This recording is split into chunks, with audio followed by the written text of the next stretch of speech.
first one in the section. Fit the runner, boy, you nigga, no question. You would run a motherfucker high stepping. Hey, you never had a big enough weapon. Motherfucker never learned your lesson. I'm an 88 pack nigga. I'm an 88 pack nigga. I mean, Dave Walker, drink blood, fangs out, full moon, motherfucker, change like a hoe, nigga. I'm just a nigga from the hood trying to stack a little cheddar for the money.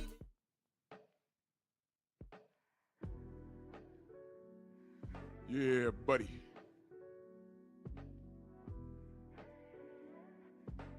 Yeah, buddy. Lightweight. Lightweight, baby. Oh, it's time to bleed this morning. There's a lot I want to get into. Drew Titan Bronx on deck. Shout out to the mighty LDBC. Come on in, smash the like button. I need everybody to go subscribe to Bear Cave Entertainment. Let's run those numbers up. We've been doing a brilliant job over there, but we need more than one firearm in the holster. You understand what I'm saying? So let me pin this for y'all on all my channels. Y'all go subscribe to Bear Cave Entertainment. Go subscribe to Bear Cave Entertainment. That's my nerd channel. You feel me? That's also a backup channel. I'm dual streaming because, you know, let's not leave it up to Miguel or his boyfriend Jerome to do anything for us. We are our own algorithm. So let's do this roll call. Yeah, Thomas, you know what I'm gonna do? I'm gonna send the link to you on the I'm gonna send it to you on your personal email. Wait a minute. Make sure I have it. Make sure. Yep. I sent it to you, brother. I sent it to you just now on your email. Let's do this roll call real quick because I want to get to this. My brother Ratchet since 91, salute. Cop Aborigines, Chiquita Fields, salute. Queen, Coach Hudson in the building. Tim Harmon, salute. DP Rocker, Del Riff, Dion next up. Mr. Shelton, salute. Oh, it jumped on me that fast. Damn. Mac of the South. Mind of Mansa Musa. Jamel, what up? Oh, man. You gotta forgive me. I'm on some medication. So I might sound a little slow motion today, but it's okay. I'm all right. I'm just resting. Jeff Sparks, salute. Rod Neal, Houston in the building. Boxing Talk, salute. You said funny because I have Teofimo beating Shakur. Well, I mean, you're entitled to that. You're entitled to that. I hope they even get to the ring. But we're going to talk about it. Aaron Butler, salute. 4-ounce sniper, salute. Okay. Prolific one, salute to everybody. If I miss you, know that I love you. Come on in, smash the like button. All right. So my brother Thomas, let me be clear because he's gonna join us in a minute. He dual streams with a fella by the name of Rich. I'll let him tell him your name. He's an old school cat. Used to do some writing out here in New York, and Teofimo was actually on Rich's show, but he dual streamed on Thomas's platform, and they had Teofimo up there, and look, I'm just going to start out saying that I didn't like it. I didn't like it because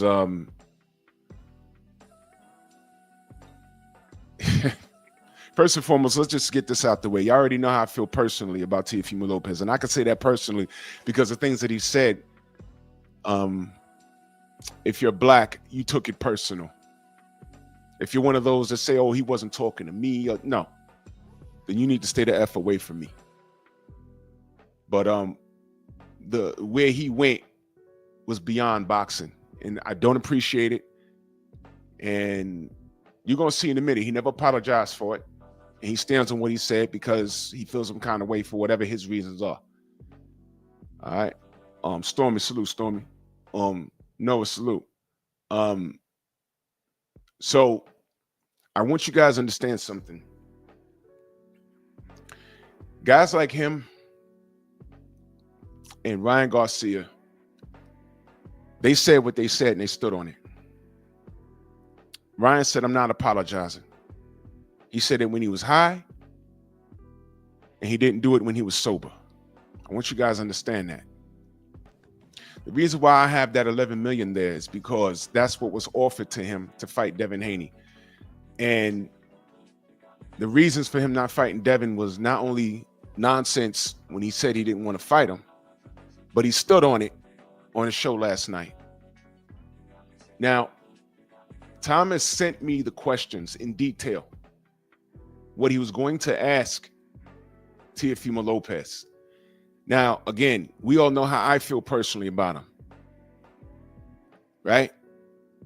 But that doesn't mean that I can't be professional when asking these questions. These were fair questions. They were very articulate. They weren't what I call beef questions. You know, it's not the time for that. You give him you give him literally the rope to hang himself. And I say this respectfully to the fella, his name is Rich. I say this respectfully to him. The things that he said to Tio,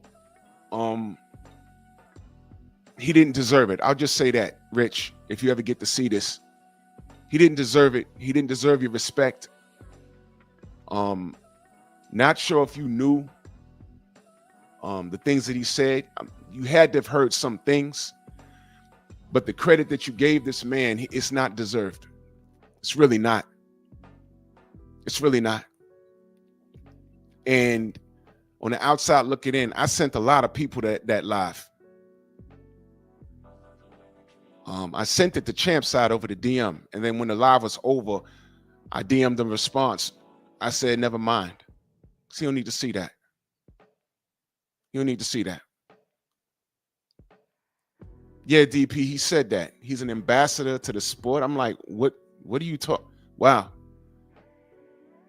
Now, Thomas had these questions written out. Beezy, salute. But it wasn't his show. Like I said, he dual streamed. It was really Rich's show. So for him to ask those questions, I understand that, you know, maybe it'll put Rich in a bad spot, which is what you're going to hear it. You know, maybe Rich didn't want to answer that, but you know what? My advice to Rich, and I know he's an elder, you know, he's a little older than me, but I need Rich to understand social media. And I know Rich, he has some accolades. He was in like what we call real media. So he has a lot of experience. So I'm sure there's a lot I can learn from Rich as far as journalism goes. And I say this respectfully. And yeah, you know what? I'm going to show you. You're going to look at Thomas' face when certain things are said. You know, look, man, if I could say something to Rich, and I'm not above like talking to him. Social media, like on your channel, you should be able to ask the hard questions where conventional media is not going to. If you have an athlete in front of you and they're going through something or dealing with something, you know, or they're ducking fights, and you know in your heart of hearts that it's not right, you're not on no HBO payroll. You're not on the New York Post, the Daily News payroll. You're there to ask the questions. And if they don't want to talk to you, after that, fine. But as a journalist, and I'm going to assume that he's a journalist by trade. I'm going to assume he has a lot more credentials than I do in journalism. But God damn it, man, that's what makes us on social media different. Because we have a responsibility to the truth. Look at Blue Blood Sports TV. He has a lot of inside information. He just tells you how it is. You take it how you want to take it. Okay, my brother, Ticket TV with basketball, same thing. The General. He asks those questions. He asks the real questions that some fighters don't talk to him no more, namely Keith Thurman. No doubt, Thomas, no doubt. You got the link. Keith Thurman, when he was one time, he spoke to 78 all the time. And then when he let the business get the better of him, all of a sudden he won't answer the phone no more because the general has some questions. Look, man, if you're doing something in your career,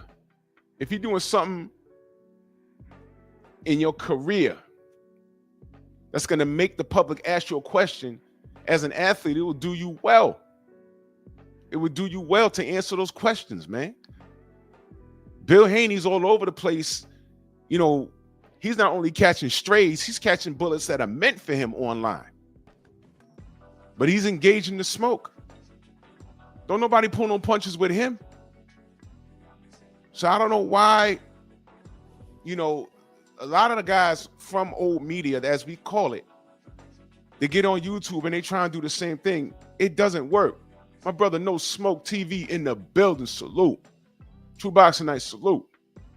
He doesn't deserve, and this is last but not least, and I'm saying this respectfully, Rich. Teofimo Lopez doesn't deserve your respect at all. He doesn't deserve your respect. He doesn't. Now, I don't know whether you knew or not what kind of person he was. I don't know if you, and I'm not putting this on you. I don't know if you agreed with things. I don't know if you're just saying, oh, he's just selling fights. And I don't know what your stance on it was. But I needed those questions answered, man. And Thomas had questions lined up, and they weren't like argumentative questions. They were just questions, man. And I think we, as supporters of the sport, deserve some real answers with no audience around and nobody to like physically get on him or nothing. Made him feel safe. You're online, bro. Make him feel safe, but ask the questions, man. Because there was a lot of black fight fans that really, really supported Tio until that point. Do you care about that fan base? I was one of them. And then you did that, man. I mean, come on, that's not fair. And then for you to turn around and call him an ambassador of the sport? No doubt, young Abel. So I'm gonna go ahead and start. This is the start of the interview. I'm gonna be pausing in the increments. I was getting my doubts, but I should never doubt the champ. And there he is, the takeover, Teofimo Lopez. Hey, white champ, I had my doubts, but you're here. Yes. How you doing today? I know you're busy, and I appreciate this time. I really do. It's a pleasure to have you on here one-on-one with Tommy D, my co-host. And, we were talking about this potential, reportedly, maybe fight with you and Shakur Stevenson. And can you confirm anything on that as of now? As of now, my team is pretty much, setting everything up as far as like contractuals go. And I think that people should be in tune on seeing an announcement very soon. Now, that would be sometime in January in New York City, as we discussed the other night at Barclays Center. Any idea where it would be? Have you heard any venue possibilities, champ? A lot is going on at the moment, especially when it comes to. Hey, Blue, is this how he says it's gonna be? Because we never know with this guy. Well, I'm asking you, Blue. What do you know? Is this guy for real or what? The magnitude of fights like this, I think that my team is really focused on something early of the first quarter of this year. And with that being said, obviously, I think the fans would love for the fight to be hosted in New York, here in the East Side, in the East Coast. However, it's up to the people in Saudi what they want to do with it. If they believe it makes sense in the U.S., it could land in Vegas, it could land in New York, it can even land in somewhere in Texas. Who knows? I know. Why would he be fighting Shakur in Texas? Anybody know? Why would? You see what I mean with this guy? Why would he be? Okay. All right, man. I'm gonna let him talk. So what I know at the moment, and it looks promising that it could happen here in the U.S. Yeah, would you love to do it in New York? And this is where you I have a just lot of your I just supporters. And wanna. I mean, for the fans and everything, absolutely. You know, I would love for it to be there so that people can really be there for a historic night when I give Shakur Stevenson his first. All right, cool. He's trying to. Okay. Blue say he's trying to do a supercar in January. Is it gonna be in New York or is it gonna be in Saudi? Pause. So I think that that's really what I would like. However, you know, as long as we get a fight going and we get the ball rolling and moving, I think that that's all that really matters. You know, people want to see me in the ring already, and I think they want to see me now rather than next year. yeah, Tom had brought up some of your inactivity. You haven't fought since beginning of May. Yeah, And I know you want to keep busy. I know you. That's how you are. yeah. You remind me, as we discuss so much, of the old school fighter that has. Okay. Okay. That right there. That right there. Thomas, what's good, brother? What's going on, bro? What's going on, Drew? What's going Chilling, on, chilling. chat? Everybody, hope everybody's doing well. Yeah, yeah. Um, yeah, it was pretty awkward last night doing this. You'll see my facial expressions at times. Got Mhm. caught off guard at times because I'm looking at my phone at times as well. People making me laugh, like Mr. Shelton, and Mr. Shelton does that all the time, by the way, not just last night. But yeah. Oh, just to touch up on this, I mean, the rumor is New York, though, and I think Matthias and Dalton Smith is supposed to be on this card as well. Is another fight I can't get, and I was trying to say it last night, and I couldn't get it off the top of my head. But there's like 2 or 3 fights already been in talks, and they say in January in New York, but the venue they have to look for the venue because Madison Square Garden is tough because of the Rangers and Knicks are playing right now. So that's what the word, and they're not going to do it in the Hulu Theater. It would be if it is in the Mhm. Garden. So that's the rumor, but rumors are rumors. You don't know if they're true or not. But those have been floating around even before we spoke to Tio last night. That was the rumor. It was January, and the location was New York. So, Blue but with said, that being said, you know, I was listening and yeah, it was awkward. I was debating whether or not to even stream it on my channel because I wanted to be able to ask him what I wanted to ask him, right? And if I wasn't going to be doing that, I didn't want my audience to see me like just sit there, which is kind of what I did, out of respect for Rich. Now, right, I right, don't know if people, unless you're in New York or in the tri-state area, Rich Mancuso's been a journalist for about 40 plus years. He's right. been on WFAN numerous times. He's written in the Daily News. I believe he's written in the Post, and he still writes for a couple of websites, Latino Sports, which I always find funny because he's Italian, but he writes for Italian. He writes for Latino Sports, and I think Sports USA Sports. That's a USA Sports News. That's another website. But he's been doing this for a long time. He's covered wrestling and boxing. He's numerous interviews with a lot of wrestlers. He's traveled with a lot of wrestlers back then. There was rumors that I don't know if Drew, you ever remember the Slammer every Friday in the Yeah, Daily yeah, News. yeah, There yeah. was I a do. rumor that he's the Slammer, and he denies that, and still people kind of think that he is. So he's been around. Basically, what I'm trying to say, he's been around for a long time, and Right. he's up there in age, and it's a new era now, and I was trying to explain that to him, but he was more excited for the fact to have Tio on his show, and he's trying to build his YouTube channel, and I've been helping him as well as he helps me as far as getting contacts. He helps me with credentials at times too, so but I was advised not to do it as well. Now, another thing that I do besides YouTube, I don't know if everybody knows, but I'm also on the radio every weekend. It airs out in San Francisco. It's on sportsbyline.com, and I'm on with Pedro Fernandez, who's also been a journalist, and he's been, a writer for over 40 years as well. And, he's worked with Don King Promotions as well too. And Pedro advised me not to do it.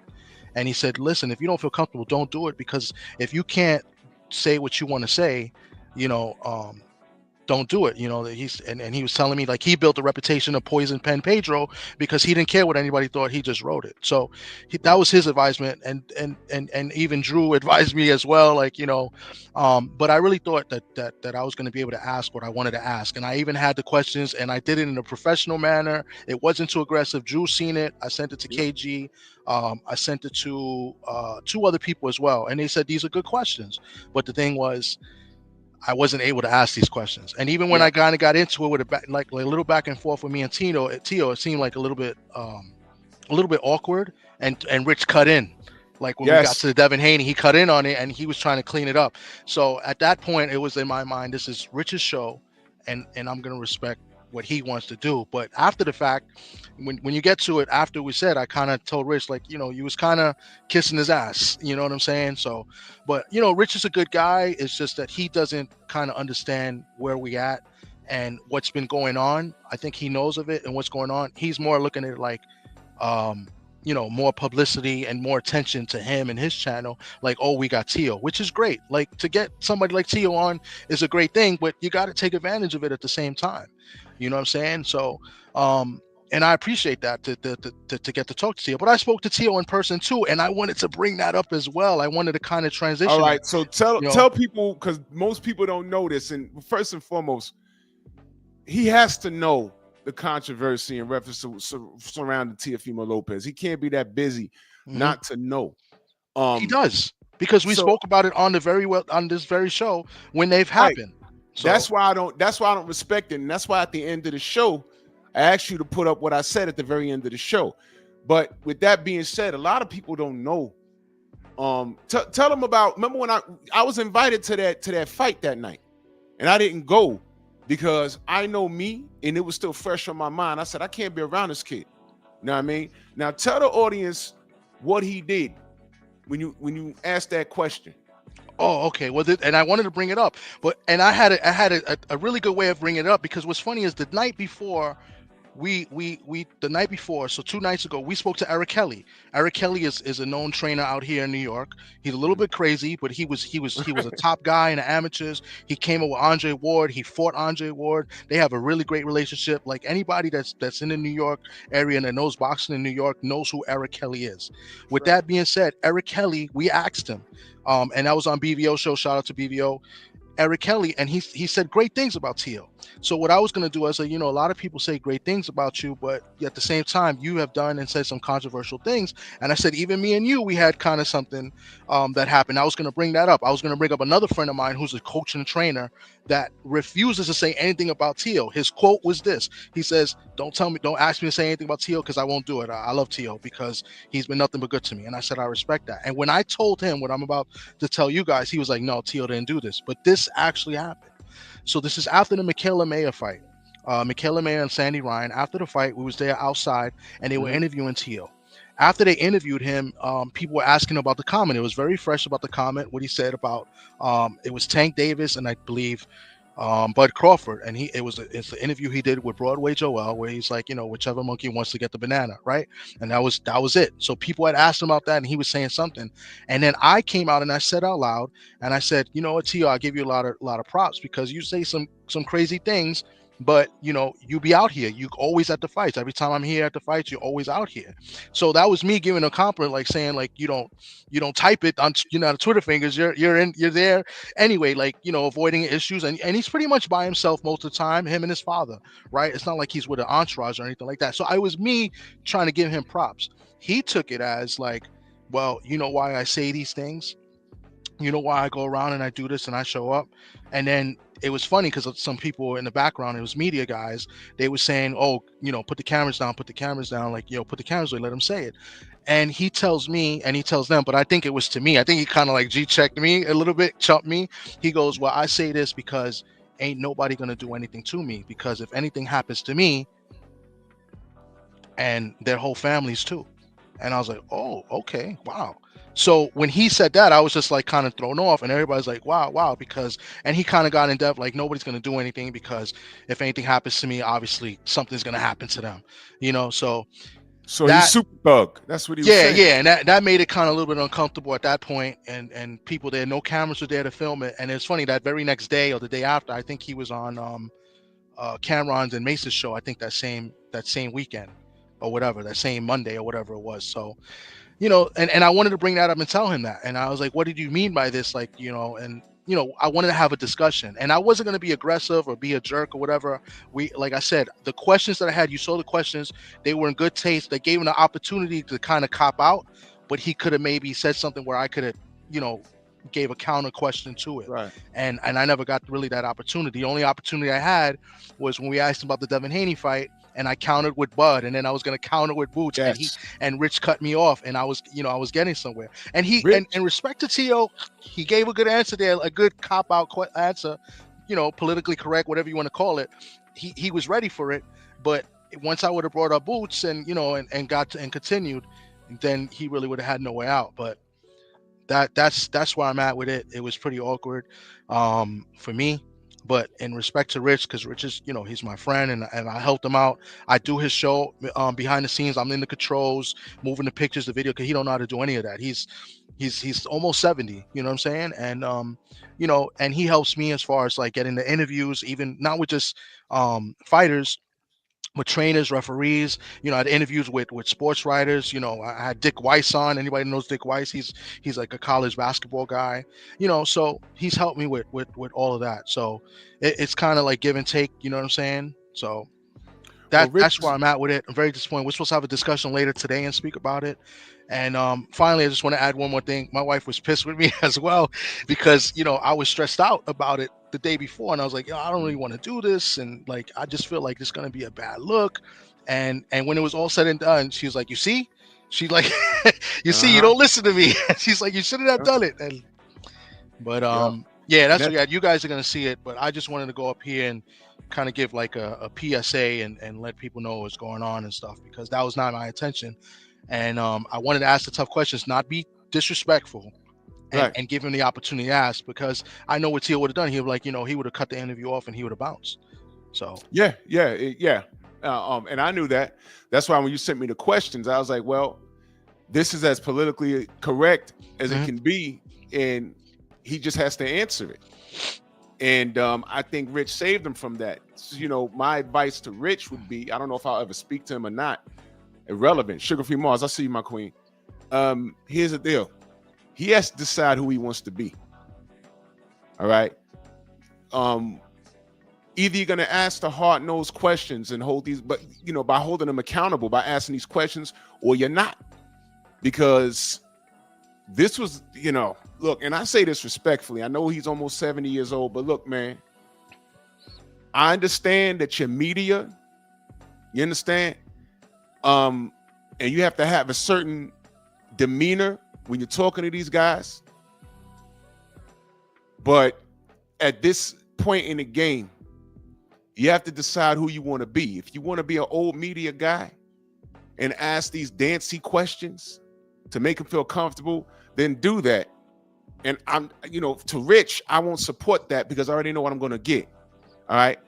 I want to talk like the questions the way you had it written out.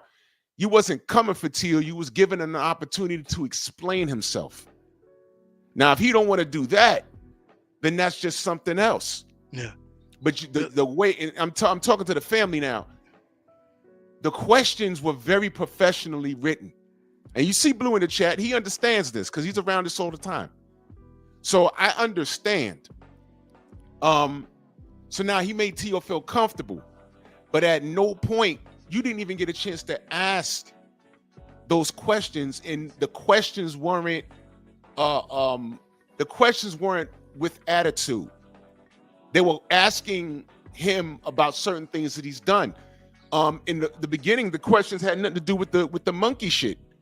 It had everything to do with why he didn't take certain fights, namely the 11 million. Mm-hmm. After saying you never made $1 million, and here come Turkey with 11 of those things for you, and you still said no. And he says it in this interview. He stands on it. I didn't like how Devin fought last fight.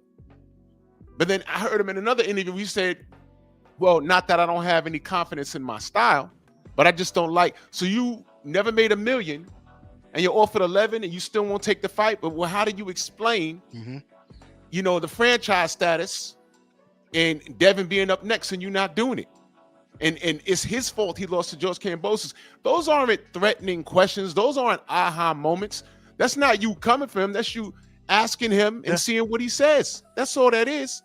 And I felt that Rich stepped on that. Yeah, I felt that he stepped on that, and he copped out. The questions I had gave him a chance to cop out a little bit, but it would have got a reaction out of him. So like in one of the questions, it's pretty much a yes no question, and I got to ask him that a little bit, and I kind of segue it because he was kind of speaking about like how he's helping the young kids and how what he would want to do is help the young kids learn how to do more interviews, interview better, right? I think he mentions that in here. We'll see that how to interview better, and I kind of segue. It was like, but do you? And then I asked him, do you have any regrets for anything you have said? I didn't get in particular, right, and yeah, and he said, yeah, you know, I did some things, but he said at the end of the day, no regrets. Right, but I couldn't get to touch up on it, and the point was to touch up on it. So no regrets for, you know, I couldn't, because my follow-up would have been like, so you have no regret for some of the controversial things you said as far as, you know, and I would have mentioned fighters, I would have mentioned, you know, Bud Crawford, you know, and I would have mentioned Devin Haney, I would have mentioned what people would have wanted me to ask and what I wanted to ask, you know, and that was the way the questions were designed. It was not a setup, but it would have gave him, you know, access to say, you know, I'm not getting at him. I'm giving him the chance to respond in his way. You feel what I'm trying to say? I don't know if it's coming across. I feel you. Now I said this before you pull up, but it bears repeating. And see what Coach Hudson said? You got Bill Haney, Norman Sr., Abdullah Mason. These guys take shots. They go to the channels that talk all kinds of negative rhetoric about them. And they're not catching strays. They're catching bullets that are meant for them.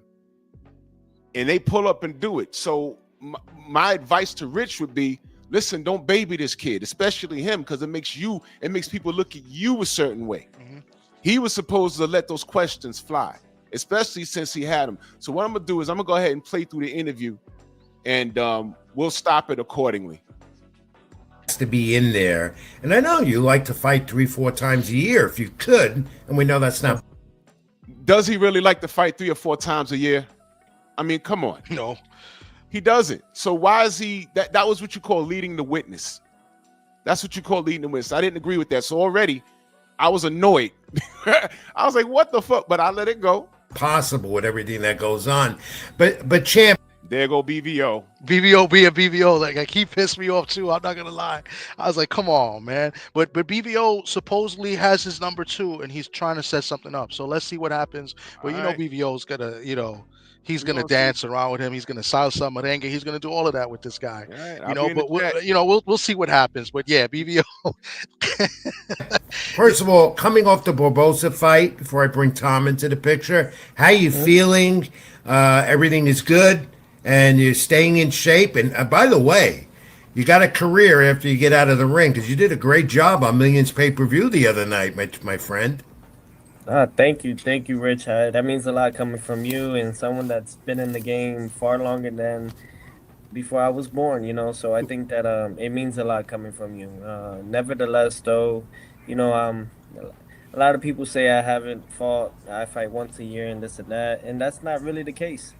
It's not, you know, leading up to the 140 division, when I came into it, I fought 3 times in a matter of 10 months, you know, but many people out there just don't really speak on that. They speak on just the inactivity that they see and they want to believe, you know, but hitting at this stature of boxing now, you know, you see great fighters fight twice a year, if anything, you know, and that's it. So it kind of sucks in that way.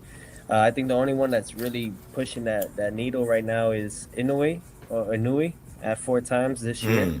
You know, that's what he's aiming at. And I think Inouye fought 4 times this year, and they have him on that pound for pound list.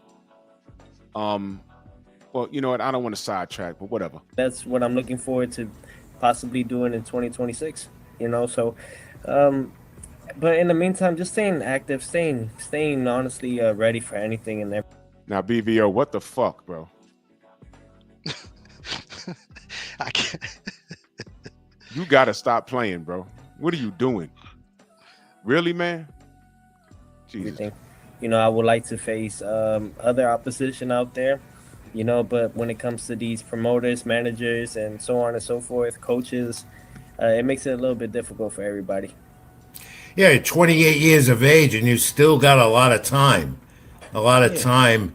But you're young enough to keep going. But you can't rely on that in this sport. No, not in boxing. We know that. We know that. As strong and as athletic as you are. Can I ask y'all a question real quick? Thomas, what the fuck is an atom weight? Oh, that's it's like a low division weight. Those little chinitos, they be fighting in those, the Filipinos. It's lower than like straw weight? I think it's like 108 or something like that. It's like the lowest weight, I think. There's grown ass men, 108 pounds. they're like horse jockeys fighting. Oh my God. No thanks. And that Barbosa fight, you stole the show. There's no doubt about it in Times Square. He stole the show with the Barbosa fight. But Rolly Romero beat Ryan Garcia. You see? Now we're already a couple of minutes in and I was listening and I'm like, oh my God, what is he doing? See? The beginning in May. All right, Tom, it's your chance to Now here's where I thought he was rolling out the red carpet for you. question the champ a little bit. And Tommy D, this is Teofimo Lopez. You might have seen Tommy with me at ringside. Yeah, I've seen Tino a few times, Tio. So what's good to you, man? Salute to you. Thanks for coming through. Appreciate you, showing love to my man Rich, man, because he was worried. I'm not gonna lie. He was worried that you wasn't gonna know show. You know what I'm saying? But I have that about fighters and all athletes in my career, but not Teofimo. He's here. Yeah. So like real quick, so basically, are you confirming that Shakur is pretty much the next guy? Is it Shakur? Because a lot of rumors out there saying that Manny Pacquiao might have been on that list as well as an opponent. I'm grateful to be in the position I'm in. That's really it. Really, I think that trying to get these other fights involved, it's been a little bit hard, especially in this division. Not a lot of people have that backing of a fan base or name in this weight division. I think there's guys that have to come up in my weight, or I have to meet them up. And I think that's the only way it makes sense for everybody to come into play. A lot of people want to see me eventually with me and Hitchens, but from what I've heard on the behind the scenes, they still need him to build up his fan base, his name, and it kind of. You heard that? He needs to build up his fan base or name. So that's why they damn near had an orgy amongst themselves in the ring. When he called Teofimo in the ring, he called him up to throw his tongue down his throat. Kind of bothers me in the sense, but this is the whole new strategy for boxing now. It's a business. More. Oh yeah, yep. It's a business, right? Yeah, keep listening. More than it's ever been. So it's not about just I like you, let me fight you, and let's make this happen for the people out there. It's more so it's gonna make money for everybody. But going to it, yeah, me and Shakur, obviously he's willing to fight me. I'm willing to defend my world titles once again against a fighter like him. I think that there's no reason, there's no doubt for it to not happen. It's just people got to understand when it comes to things like this, it takes a little longer. That's just what it is. It takes a little longer. To put a mega fight together like that, it's a mega fight. Yeah, it's not going to happen like right away. Yeah. We're talking about over 8-figure fights for each. Okay, 8 figures is what? It's like 10 million and up, right? Yeah, 10 million and up. 10 million and up, right? Yeah, that's 10. Yeah, double digit in the millions. Okay. Yeah. All right. Now, I hope y'all paying attention. This guy's a living, walking contradiction. I'm in the chat going crazy at this point. Fighter, so this takes a while. Yeah. This doesn't happen overnight. These are deals that some people will wish to have in a lifetime. So these are just things that happen in the sport, and especially now that we have the Saudi Arabians and people from the Middle East, there's the way they handle business is a little bit more unorthodox than we're normally used to with promoters and networks from the U.S. $11 million, my man. $11 million. What's unorthodox about that, man? Did he not call Turkey Al-Sheikh a dictator, a dictator? Didn't he not do that?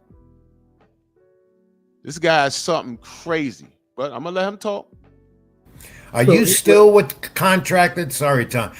Champ, are you still contracted with Top Rank, or is that alliance over with? It's like yes and no.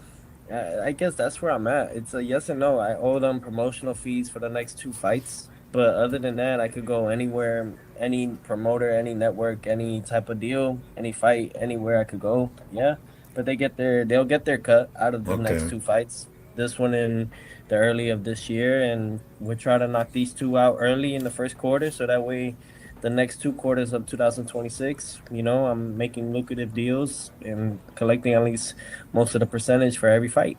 Do you like fighting in Saudi Arabia, though? Do you like it there a lot? The whole thing. To be honest, I just want to be on the limelight. I just want to be there. I just want to fight. You heard what he just said? Yeah.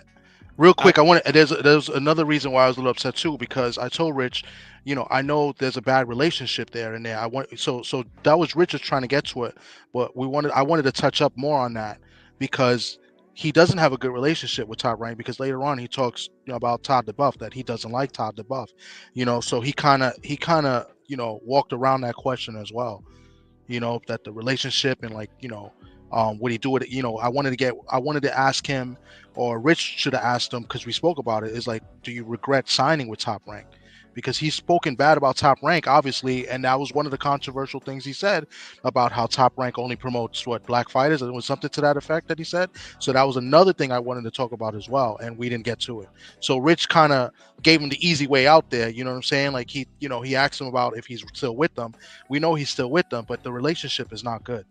And he didn't really get into it. He only talked about Todd DeBuff, and he doesn't, like Todd DeBuff. And I think he mentions that later on in this one. Another thing I want to point out is when he said he wants to fight in Saudi, he wants to be in the limelight. Hence the picture when everyone was sitting there in their tuxedos, and he's the only asshole in the back holding up that damn belt. Mm-hmm. Like he wants to be in the limelight, but he's not willing to do what's necessary to be in the limelight by way of performing in the ring. You understand? This is just like sick shit right here. And if you just let them talk, you see, understand, people, an interview is asking a question and let them elaborate on it. And then when they give you a bullshit answer, you just say the same question in a different form. Y'all gotta see, I understand. I'm not a journalist by trade, but I understand it. I also took debate in college, which is why I'll never do it online. I know what I'm doing. All right, I'm not gonna do it, but I know what I'm doing. I understand. And this guy was fooled. If I was on that panel, I'm not gonna scream and yell. I don't have to, but I'll get the questions answered. Y'all hear it. Y'all hear it right here. You'll hear it.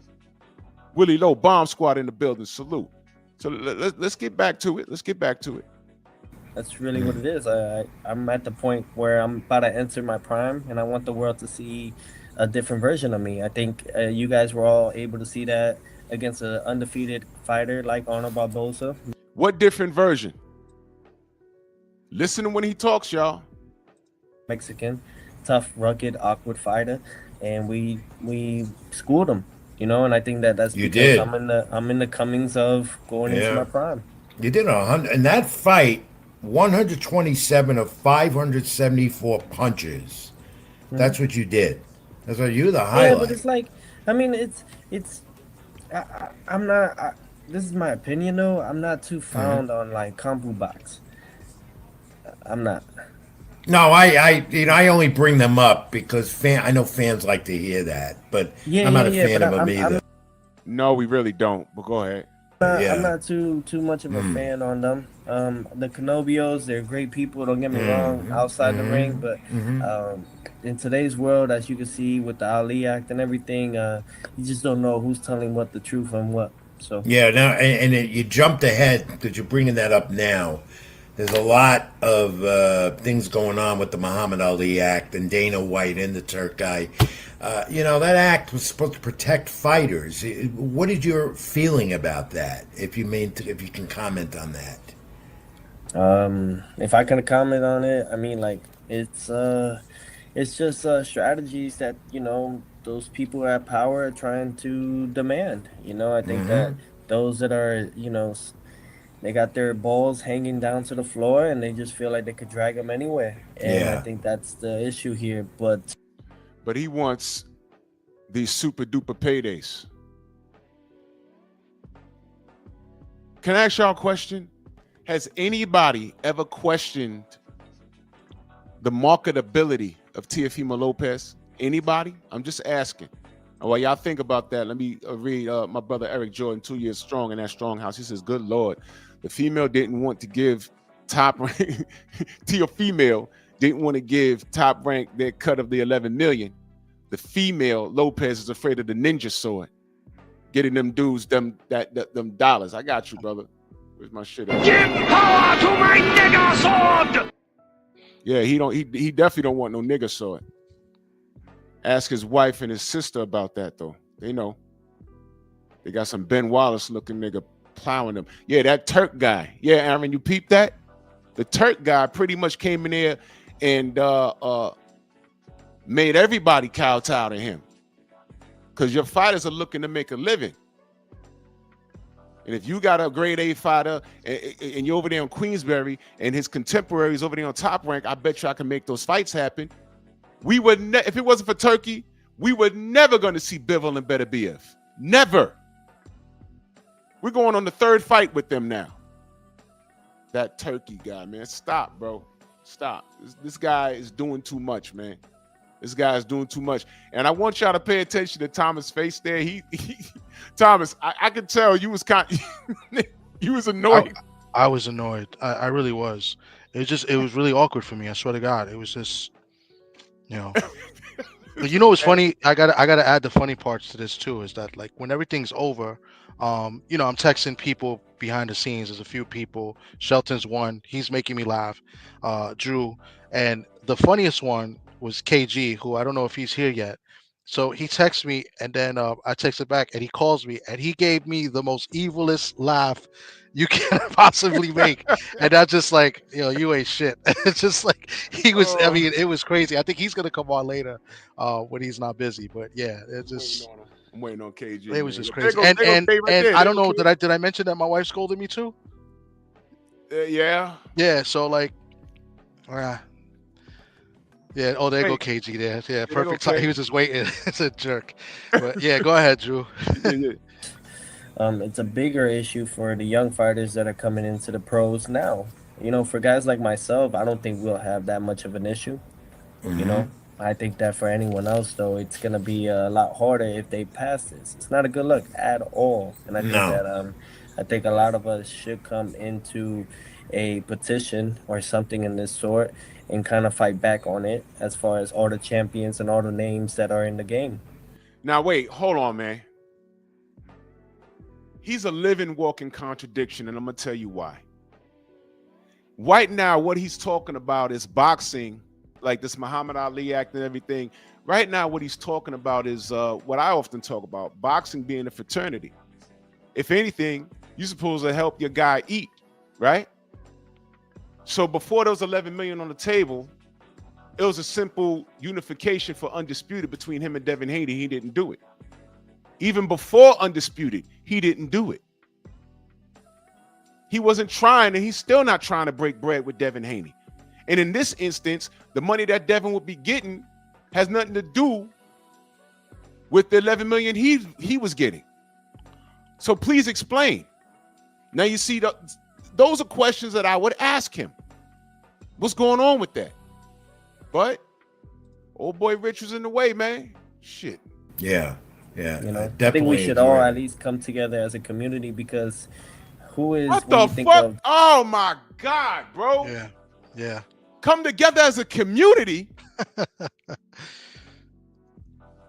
I'm gonna show y'all something. For the rest of this interview, you see which way is Teofimo looking? He's looking to his right. Count the times how many he looks to his right. Just count it. Write it down. the best fighter in the world is Muhammad Ali. Who do you think of that's been the pride and the heart of boxing? Muhammad Ali, for these guys that have came up and those that are around it now. Right. You see Muhammad Ali's face, Mike Tyson's face all around the world, and I think it's time that we defend that in our honor of what they've done for us, paved the way. Well But said. Well but said. many people are gonna get cut from it, and many are not gonna want to get cut. I'm used to being that guy at the front line of it and trying to defend, because we risk our life. Yeah, we sign up for it, of course. You know what I mean? But so does every other sport and athlete I'm sorry, I meant his left, which is it's our right, but his left. It's our right, but his left. That's what I meant. out there. I think that but we do it for the entertainment for everybody out there. Well said, champ. Go ahead, Tom. I got a few questions, but one, I want to go back. You was talking about the business itself, and you've been very vocal about the politics of boxing. What would you do if if you was a suit to change some of the things that are happening in boxing that you disagree with or you dislike? I think the things that I could, and if I could change that, I'm aiming towards it now. It's more so about just letting the guys fight. I mean, stop trying to stop trying to put so much assets and investments on one particular person or item, so to speak, because we're like just a project or a product. Stop focusing on one just because you feel like they fit the image. Instead, spread them around like they used to, and just have a free for all. Let everybody fight each other. Yes, they get an X amount of amounts, but in the same time, we get to see who's the real deal and who's really not. And I think that's one of the biggest issues that we're seeing is that they put so much investments and money on one particular product that they forget that there's others out there that are working harder, probably even a lot better, and it kind of takes away the income, what they're really trying to aim for, which is the viewerships. Another thing, educating the fighters on becoming their own person, learning how to talk on interviews, learning how. Wow. You noticed something in this too as well that I've noticed last night, and that's what I kind of another thing annoyed. Have you ever seen Tio be so soft spoken when he Never. speaks? Never. Never. Never. Mm-mm. Never in my life. Never in my life. Yeah. This is. I was literally listening to this like, who the fuck is this? This is a clone? This can't be the guy. Mm-hmm. This oh my God, annoyed. To every question turn that into an answer, and actually having them not look like rappers, for so to speak, having. Shots fired. Mm-hmm. Shots fired. Did y'all pick that up? Yep. Did y'all let me talk to the chat. Did y'all pick that up just now? Did y'all pick that up? I'm gonna bring it back. Listen carefully. Spread them around like they used to, and just have a free for all. Let everybody fight each other. Yes, they get an X amount of amounts, but in the same time, we get to see who's the real deal and who's really not. And I think that's one of the biggest issues that we're seeing is that they put so much investments and money on one particular product that they forget that there's others out there that are working harder, probably even a lot better, and it kind of takes away the income, what they're really trying to aim for, which is the viewerships. Another thing, educating the fighters on becoming their own person, learning how to talk on interviews, learning how to every question turn that into an answer, and actually having them not look like rappers. Wow, you would prefer them to come out here and sound like reggaeton artists? You fucking asshole.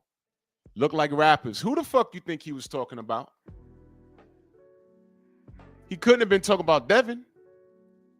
Out of everybody, Devin's the most well-spoken one of all of them. Who is he talking about? Did y'all peep that? Okay.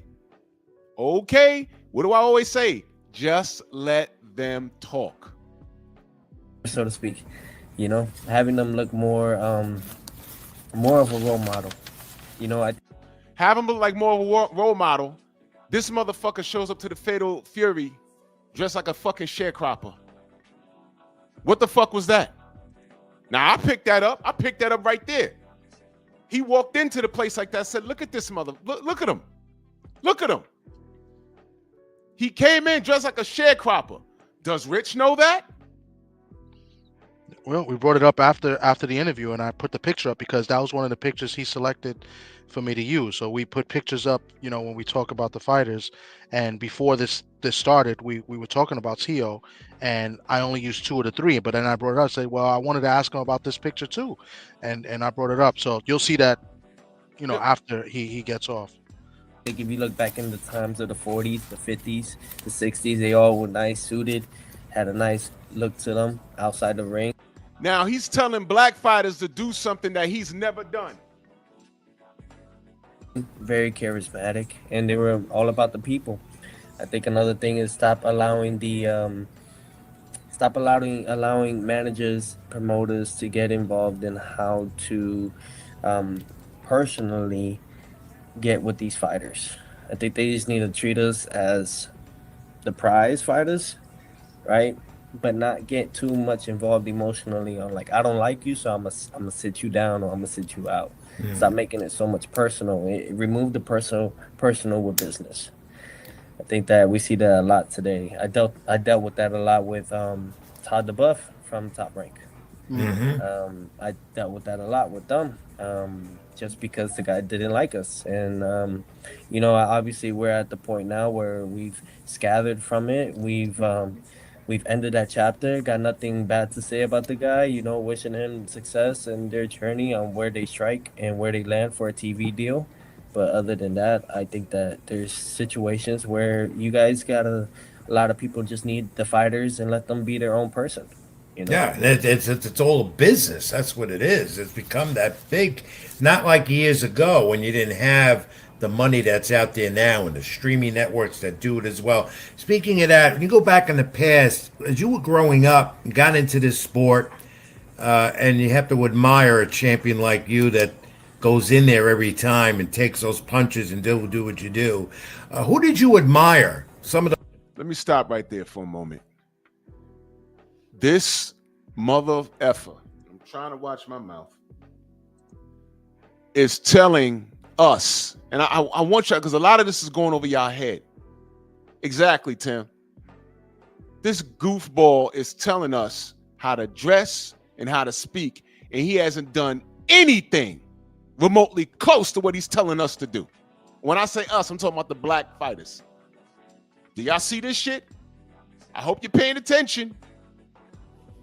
So once again, we got some clown talking about do as I say, don't do as I do. He showed up as a sharecropper with a straw hat, and when he was on the stage, he made a monkey comment. He was dressed in a clown outfit. Devin showed up with a hoodie and shades on. Did he say that shit about Edgar Berlanga or that shit he talked to Hamza Shiraz? Super New York, rang, rang, rang, rock, rock, rock. Went in there and got beat up. Shiraz showed up in a suit. Edgar showed up like he was on the corner. Didn't help him in the fight either. But he ain't talking about Edgar. I promise you he's not. Now you see, these are things I would politely ask him. Well, hold on, T.O. I was at the Fatal Fury. You showed up dressed like what was that you was wearing, as a matter of fact? I would let him explain it. You showed up dressed as with that straw hat, and what was that outfit, T.O.? And just let him talk. You see? This is what I'm talking about, man. But let's listen. The fighters of the past as you were growing up. I admired, surprisingly, who I did admire was Mike Tyson for his rage. Surprisingly, I admired Mike Tyson for his rage. Listen to when he talks. Not the way he was able to express it out there, but the way that I was like, that is everything I am, but I need to learn how to control it inside. Another fighter that I actually did like a lot And was someone that obviously you could always think of as a textbook that you should always check and look into was Bruce Lee and Muhammad Ali. Those two right there, the way they were able. 2 black men and an Asian. He didn't say Roberto Duran. He didn't say Cesar Chavez. He didn't say Hector Macho Camacho. I mean, at least Hector Macho Camacho is from Uptown. At least he was from New York. And I know he's not Boricua, but come on. There's 2 black men and Bruce freaking Lee. All right, listen when he talks. Able to carry themselves outside the ring when people wanted to show their dominance as an alpha. And the way they just smiled and allowed them to think that they could do all those things and just required their energy to put into motion into something else that really mattered, which was an example, inspiring others, focusing on kids. You know, that's a good question, Sugar Free Mars. Maybe, you know, I don't know everything. Is there any other Honduran boxer that's Hall of Fame? I don't know. Am I overlooking somebody? Somebody help me out with that. I don't think so. I thought there was one. But off the top of my head, no. I thought there might be one. But nah. I can't think of one. And you know what? Why can't he be frontline saying I'm the first? Why is he trying to take over the Puerto Rican Day Parade Saturday? Because he did say that. Yeah. He wants to fight on the eve of the Puerto Rican Day Parade. He did say that. And that was way before Xander Sayas got to rolling. He said he wanted that crowd. And I'm like, oh shit. And then that's when people told me, oh, he's not Puerto Rican, he's Honduran. I said, oh, I didn't know that. I said, well, why the fuck? Okay. All right. I ain't say anything. But I know to Puerto Ricans, it matters, especially the ones in New York. It matters. But I don't know what the fuck I'm talking about. And each one taught me many different varies of ways to live my life. I'd say there's so many that you could think of off the bat. Roberto Duran, another one. I think he shows an example of a champion's heart. He faced everybody, literally faced everybody. Went to multiple weight divisions people felt like he didn't need to go up to, and he still did. Became champion. Thomas, he just said Evander Holyfield. Yep. You know what, man? Okay, I'm gonna let him talk. Champion in those divisions. I can name so many other champions, so many other fighters, but I think you put all of them together, you figure out what character you want to be from them, and you put them into your arsenal, and that's what you get today with Teofimo. You know, I looked at each one in a different way on how to carry my life. Evander Holyfield, another one. You speak on financial, on how to move your money. You know, instead of buying a home that had 50 plus rooms, you know, you buy a home that is going to be affordable and pleasing and comforting to your level of finance. You know, Is that the way you speak to young people and you approach many of them? I know they come up to you for autographs or whatever, get advice. Do you give them that type of advice when they can? I've never seen anybody approach this motherfucker for an autograph. Well, I got to correct it. They do. And it's shocking, but yes, people come up, especially the young kids. I've seen it do it in the Hulu Theater. Who are these kids? Are they black? Well, these are New Yorkers. These are New Yorkers that probably don't even know no better, and they're just New Yorkers. Just Are they black? No, mostly Hispanic. Yeah, There I you never go. seen. Yeah, so There you go. yeah. There you go. Front you how to be Yeah. the next Teofimo Lopez? I tell them, like, because they say they want to be like me, I just say be better than me. That's really what it is. Be better than me. I mean, don't be like me because I did what I did. There's only one of me, but be better than me. Aim for a better. If you could become undisputed or become world champion at 21, like Fernando Vargas, or 20. You know, beat those prime guys. You know, beat us. That's the whole purpose of evolution, is to become better and evolve better with time. I don't want guys to do what I did. I want them to do it better and faster and quicker and nicer. No, you've done you've accomplished so much so far at 28 years old. This takeover continues, Okay, this is the part where I got mad. and Teofimo Lopez unified the lightweight division. And when you can Unified the lightweight division, y'all. You hear that? do something like that, you put yourself into boxing history. Now, Thomas, I saw your face, bro. Yeah. Oh my God, this is bad. This is bad. Damn, Rich. Which you've done, and you continue to do that. And I don't know, man. This game is tricky. Yeah, it's tricky. Believe me, 43 years or more around it, I've seen how tricky it is.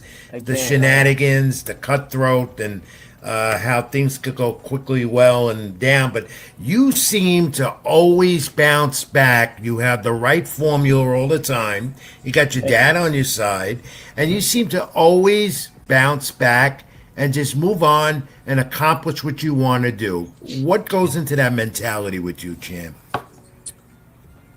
It's your bread and butter. No one's gonna feed you. You gotta go out there and make your food. You gotta go out there and hunt.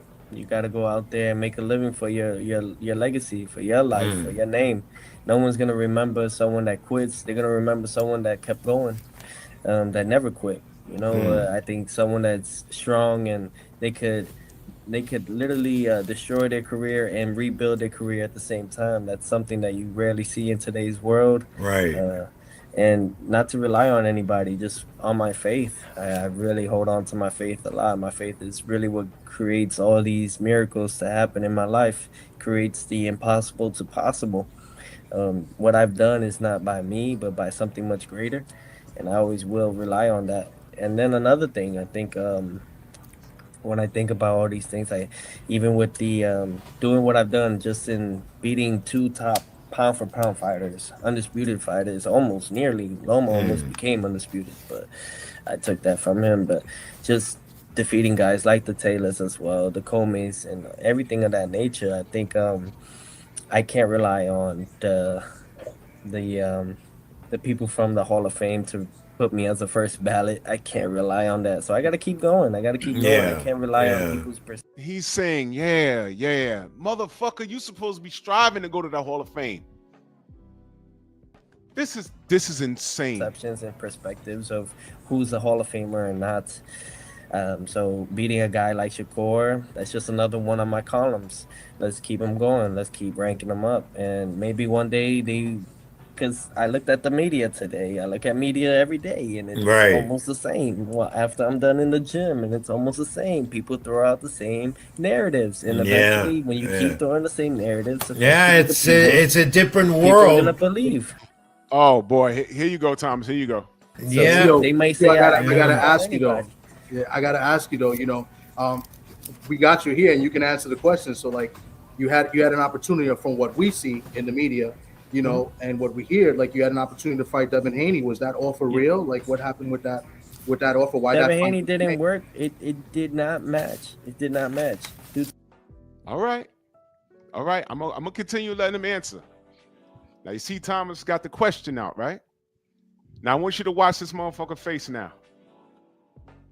All right. He said the business wasn't right. It didn't match. You had a stupid ass belt. Now let me bring y'all up to speed. For those of you that don't know, don't remember, you D watchers, there was something called a franchise status that Lomachenko ducked Devin Haney to accept. Devin Haney ended up with the real WBC strap. He wanted to fight Loma for it. Loma said no. Let me get one of those franchises. He was accepted. The board voted. They gave it to him. All right. Loma said they offered it to me. I took it. WBC said no. You have to request it. We have to vote on it, and then we give it to you if we vote to give it to you. When we give it to you, you can't be the franchise status or the regular real champion. So he accepted the fake belt to duck Devin Haney. That's how Devin Haney ended up with the WBC real belt, and they started calling him the email champion instead of holding Lomachenko accountable. One of the rules was you can't lose the franchise status in the ring. Once you get it, you can go up and down in weight to test your mettle in any division you want to. But it's a special status awarded to you. And as soon as Teofimo beat Loma, they changed the rules. You could look this up. And all of a sudden, when he beat Loma, because we were still fighting in the bubble, we was just coming out the pandemic. they gave him that green belt. And I said, why are they giving him that belt? It's not transferable. The rules changed that like that day. Something like that. I said, yo, wait a minute. So now it's transferable? And that's when this dude started running around saying, I'm undisputed. No. Had Loma had still been a real WBC champion, if he won that night, he'd be undisputed. The problem was he gave up the belt to get the franchise status to fight Loma because he knew that Loma was the lesser of two evils. If I fight Devin, I'm going to lose. If I fight Teofimo with my injured shoulder, I may still win. And he almost fucked around and won. The second half of the fight, Loma started turning it up on him. I'm not lying about any of this. I'm not lying about any of this. This is how it happened. And then when Devin said, oh, okay, you beat Loma, I got the last belt. Let's fight. Teofimo said, I'm undisputed. He said, no, you're not. That's a fake belt. I have the real belt.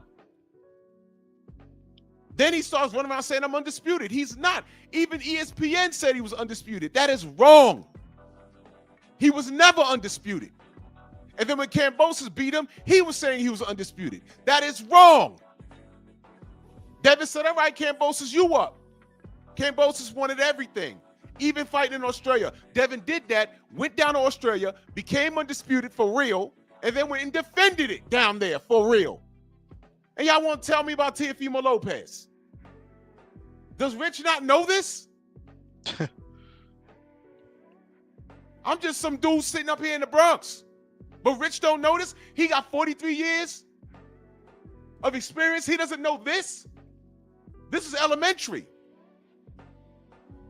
So, yeah, this is what he has to say about the Devin Haney. He said the numbers didn't match. Which one, the first time or the second time? Ridiculous. To the fact that certain things in the contract didn't go exactly as we agreed to. That's it. Yeah, because you're not the A side, stupid. And he's talking about the 11 million. You was getting 11 million. Okay, put it out. What didn't match up? Do y'all ever recall him saying anything on his Twitter? Oh, they paying me 11 million, but they want me to do this and they want me to fight with one hand tied behind my back and any of that? Nothing. This dude is a liar. He's a coward. And he's a racist. I dropped the ball on I'm this sorry one. for I should have asked. I didn't get to ask him during this and say what was how much was it? Was it 11 million? That's why I dropped the ball. I should have asked that part. Yeah, but I'm still not even gonna, fault you for that shit either.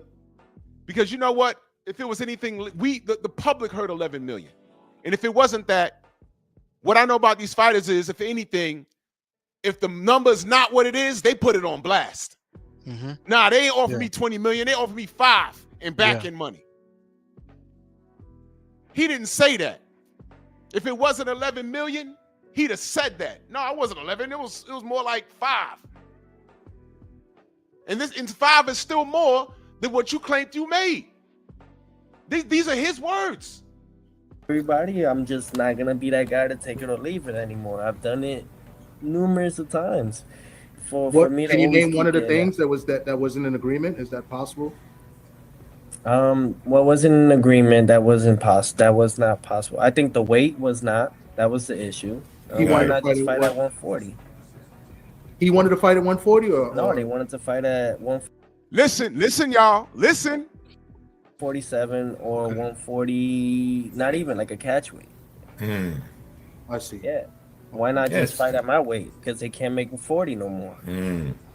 Hey, that's a very interesting point. And after his last performance, why do I have to stoop down to your preference? Because you're Devin Haney. If you think about it, Rich, champion. Notice he said. I was going to say that. Yeah, you see, because Rich is like, I don't say glazing, but he's glazing. He's like, glazing, that's a good point. Glazing. And he addressed Rich. He didn't address me. Yep. And I want y'all to listen, because it gets worse. It gets worse. Why should I have to stoop down? It's called being the B-side. That's what it's called. And he wasn't asking you to do anything unreasonable. And you'll hear why in a second. It's champion. Champion, okay, think about a guy that has his throne. A throne, he's not going to take out his seat. Come in here, Devin, just because you have the people of the masses backing you up. Just because you have the people of the masses backing you up. But didn't he just say about 5 minutes ago that he wanted that? In order to want it, in order to get it, you got to fight for it. Do you not? You have to take the spot, the takeover, right? No. And it's the second time. He could have fought Devin like 5 years ago. He didn't do it. He could have fought him for undisputed. He didn't do it. He would have had a better, and in my opinion, he would have had a better chance of beating Dev at 135 than At 35, yes. Yeah. That was a 50-50 fight at 35. Yeah. Right? And before I play this, y'all think I'm bullshitting. Wait a minute. Y'all know. This is 2018, y'all. Listen carefully. This is 2018. Hey, Devin Haney made a comment, trying to make whatever it is. But at the end of the day, Devin, you don't know. The WBC is not going to have you, even if you do the competition, they're not going to have you fight for the title. You can get mad at everything. I'm fighting for the title after this fight, for the IBF. And then after that, me and Loma for all 4. And where are you? You're not going to get a shot, bro. And you don't know that, but we do. And that's what we did. I'm not going to fight more fights. So it is what it is, man. Talk what you got to talk, my dude. But at the end of the day, you're not becoming a world champion at 135. You hear that? That was 2018, y'all. So it was okay for him to say that back then. So now Devin worked and he got into a position of power, and now he's saying he don't want to kowtow? Rich, did you know that? Did you know that, Rich? You see what I'm saying, y'all? This guy knows who to talk to. Because he couldn't come over here, and I ain't got to be belligerent and cursing him out. I can hit him with the facts. I bet you he don't even remember saying that. What about this? Yo, Tio, we just get a Haney Kambosos. Who do you think wins that fight, brother? Oh, fuck. No, it's a made fight for Haney. Yeah. In what way? What do you mean? Huh? What do you mean? The whole shit was a scheme, bro. They had the zone. I was on the zone platform. They gave it to Kambosos because they knew what I was going to do with it. They knew what I was going to do. I was going to drop him. Then it's a longer process for Devin to become, quote-unquote, undisputed. It's all a game, man. They pay that shit. Isn't it gonna be tough to win in Australia though? Like if it's a setup, isn't it when they set it up in America, not Australia, where why everything's already made. It's everything. I had to see that for myself. So they already knew who won before they even fucking announced it. See the tapes. Hey Tio, what advice would you give Dev though on what he's got to do in the ring with Kambosos? Fuck Buffalo. See that? What advice would you give to Devin, the American, right? He says, fuck both of them. Does Rich know about that? You see what I'm saying? But he wants to get up here and talk about how we're supposed to dress during the motherfucking interview? Are you kidding me? Now, am I a hater for pointing this out? Where's the lie? I ain't got to lie on this dude. Now, here Thomas is asking him a legit question, and now he tap dancing. Let's hear what he has to say. Fuck you. I'm sorry. Sorry for my language, but excuse my language, but no, that's all right. You can do it. I'll let you do it. Can I counter that, Tio? I mean, I just keeping it real. You just by doing. Look, I'm gonna tell you, Tom. Before you do that, I've done so much in such little that I've had people try to mimic it, but they can never duplicate it because it's for one guy only. Who is he talking about? See what I'm saying? Like he's trying to go around it. You know what I'm saying? Because I think he knew already what I was trying to do. That's what I'm saying. Like that's why that's when it really became awkward. You know, because you're gonna see Rich cut in again when I counter with my next question to the Yup. Here we go. I don't need to continue on this narrative of trying to please the people because when they gave Kambosos the loss, everybody turned their back on me. Not everybody was really willing to see me anymore. They thought I was done. You lost that fight after playing games with Trilla, you stupid. Oh my God. Stop talking like we don't remember what happened. I would bring up Trilla right here. Like, wait, hold on. You postponed the Kambosos fight on Trilla like 5 times. And then you got the nerve to get in there and lose. You did that. Backflips in the ring and the Hulu Theater empty. Cameras weren't even rolling. Somebody told me about that. They said, man, this nigga did a backflip. There was nobody there to see it. I said, oh, shit. But anyway, Even when I came back to reclaim the world titles at 140, most of the boxing writers wrote me off. So I don't need to try to please. I'll do my best to make good fights. And what's a better fight than Devin Haney, me and Shakur? Right. Yeah, if that fight gets made, Shakur is that's a undefeated. great fight. Yeah. Shakur's I'm just saying the undefeated. reason There's why. Yeah. The reason why people bring up Devin is because you guys have been tied together since 135, and it's and that's a top name as well. You can't get me wrong, but at the same time, you did want to fight Crawford at 147, right? Whoa! What the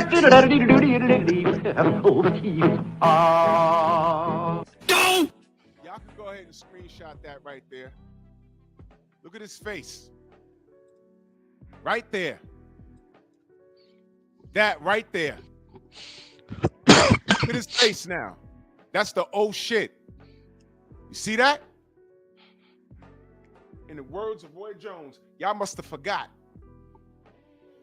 What? He thought he was talking. Man, look, Rich can't save you from the truth. He can glaze. But God bless the brother, he's almost 70 years old. But age he almost is not an excuse. Tio gave a nice response to this. I'm not gonna lie. He gave a good counter, but I was gonna touch up on that too. But Rich saved him. Yeah. Yeah, y'all gonna see. Listen to this. Now he asked about Boots. I did, and then they didn't want to. They said 154 they were fighting at. Yeah. Right. We was going to 54. But you want now you see how he did that? He put it on Boots. So now Boots ducked Tio, right? Because he's going to 54, right? Okay, cool. But you still wanted to go to 47 because you knew that Boots would be at a disadvantage at 47. But you just got done saying that Devin at 47 is too big for you. So what's the difference between Devin having an advantage and you trying to get an advantage over Boots? You still went to Boots. And don't forget, Keyshawn Davis put you on blast. Turkey tried to get you to fight Keyshawn, gave him the phone, and you said, no, Turkey, I want Boots. He said, well, this guy wants you right here. And you hung up the phone or some shit on FaceTime. Please stop. It went up. I was willing to fight at 154. Yeah. So for Crawford, you fight at 147. For Dev, you didn't want to fight at 147. That's what No. Wait, whoa. That Crawford was undisputed at 147. I wanted to fight Crawford for the undisputed. Reign. Yeah, Devin didn't have nothing at 47. So what? You got to fight to earn your spot. That's a name. Devin was undisputed at 35. You ain't want to fight him. He came up to 140, beat up Regis Prograis, got the belt, got the WBC strap. You didn't want no smoke. So now you're the lesser name, the B side, and you're mad that no one's moving the way you want to move? Who are you? You haven't done anything remotely close. You want to go to 147 for Bud because he had all the marbles? You can't jump the line. Devin right there. You haven't done anything. How about having a warm-up fight against Devin? You ducked at 35-40. I have it on audio. You was purposely trying to make shit hard for him at 2018. I have it on audio. But we supposed to kowtow to you? He's accusing fighters of doing shit that he was doing right now. 7. I got you. Name a That's belt right. that Devin has right now at 47. Right. No, Not you're right. Oh my God, name a belt that Devin has at 47. He's about to fight Brian Norman. But he had a belt at 40. He had all the marbles at 40, at 35. What are you talking about? You went up to 40, and I think he fought what's his name from Spain? Sandor Martin. Sandor Martin. And then you was left saying, do I still got it? Mm-hmm. How come you ain't go to 40 and say, Devin, let me get that WBC, let's work? You didn't do it. But you want to jump the line and jump into a Bud fight? Get out of here, man. 147. No. 147. So why No, am I not gonna, at all. Why am I going to No. let go of my Ring Magazine world title, Right. right? And then my WBO world title to Right. fight Devin Haney just for the name and popularity. I'm not in it for popularity and fame. I'm in it to become the best fighter in the world. And How are you becoming the best fighter in the world? You've been ducking Devin since 2018. Devin is a name. What are you talking about? Watch this. Tank Davis don't give a shit about belts. How come you ain't smash the gas on him? You call him a monkey and everything else. Man, these guys make me sick. The only way you become the best fighter of the world is by becoming world champion in numerous weight divisions and against tough oppositions in your weight class. Yeah, I think Tom. But that's just my mentality of how I was brought up in boxing. Right, and you know, you have that old school mentality, champ, and also I don't believe, and you know, I've expressed this to many people, many colleagues in the media, that they don't give you the credit that is rightfully deserved. Oh, Jesus! My God. Tom, I almost threw my fucking phone across my Yeah, and he was trying to address me in the beginning. I don't know what cut him off, but that was what I think that was his. To me, I took it that was his way of saying like, all right, let's go away from this a little bit. Yeah, he was trying to tell you to chill. I picked that up. He said your name. He said, oh, you know, Tom. No, fuck that. You letting this kid off the hook. You calling him old school? Belt collecting? Thomas, please play what he said about Devin in 2018. Get it to him today. And then get it to him when they talked about what would you tell Devin about Kambosos? What advice would you give him? Fuck both of them. That's old school? Old school what? This guy's not belt collecting. This guy's not fighting for legacy. He's fighting for money. But he wants to fight for money in fights he could win. He knows he can't beat Devin Haney. And any Teofimo Lopez fan listening right now, I challenge you. I challenge you right now to tell me how he beats him. Because I have one question for you. Why has the fight happened? Before, when he had a majority of the belts, he could have played his position and say, hey, man, I'm the A side. Guess what? Devin would have still fought him. Devin already proven he'll take short money to fight. He already proved that. He already proved it. And if you think he beats Devin, why haven't they fought yet? Get the fuck out of here, man. Get the fuck out of here. And I'm disappointed with Rich, and I'm being respectful here. But I'm not lying about this kid. This kid is a farce. This kid is a farce. And Rich protected him. And I've mentioned that to him. I've even written that up a few times too, champ. And I'm not kissing your... Stop calling him champ. And let me bring it back. I want you to hear what he says. 18.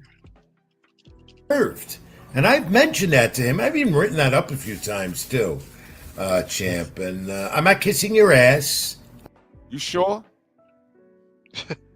Are you sure? And this is the first of a few times he says that. This is bad. I'm not, because I don't do that with any athlete, any fighter over the career I've had. Oh, I'm telling you it like it is. You don't get the respect that's duly deserved. Yeah, but you only get it when you're either no longer competition. But by then, it's like, are you happy with what you've left behind?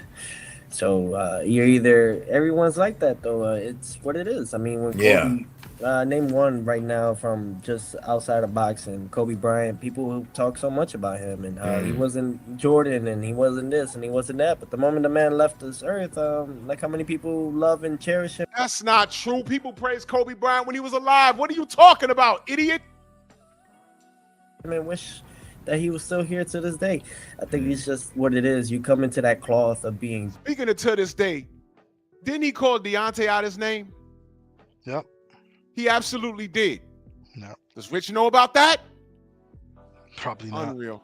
Great, and some people just can't handle that because you're competition. They can't have that mentality like you, and they just don't understand what it takes to be that. So everyone that's on the cool kid side is gonna go against the nerd or against the guy that's really devoted and determined on where he's gonna be in life. What about that flip? You know, I love the flip. After when you do that acrobat. Now he's talking about flips in the goddamn ring. Now what about the flip? I can't, bro. I can't. Yeah, I lost it here. I know, bro. I see. Yo, wait, hold on. I gotta bring that back. He said, "What about the flip?" Hold on. gonna go against the nerd or against the guy that's really devoted and determined on where he's gonna be in life. What about I that see. flip? You know, I love the flip. After winning,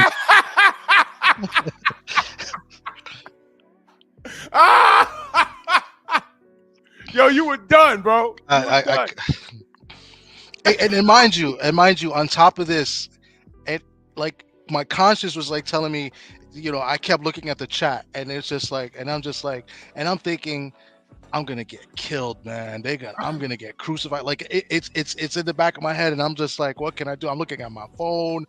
I had on top of the keyboard there on the laptop I was using the questions there, and I'm just like.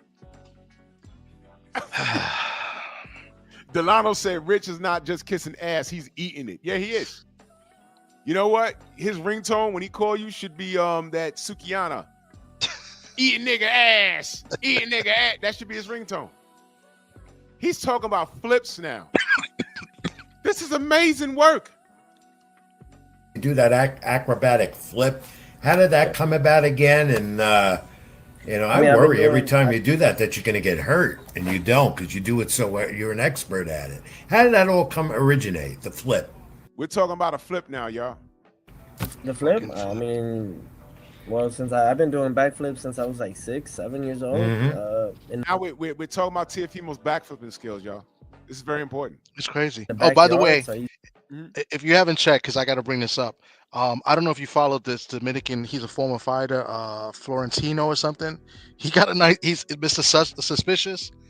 Check out his Instagram. He gets at Tank Davis with the black flip too, and he said that he's preparing to be a cheerleader or something like that. It's pretty funny when you get a chance. It's funny. I'll send you the thing. It's on Instagram, but he's funny. Mr. Suspicious. Oh yeah, send me that. I gotta see that. to do it with after school, having especially on the weekends, and then I think eventually I wanted to make and turn something into my own signature, and I started doing that every time Yeah. I won. Every time I won, that was a celebration type of victory And it lap held. for me.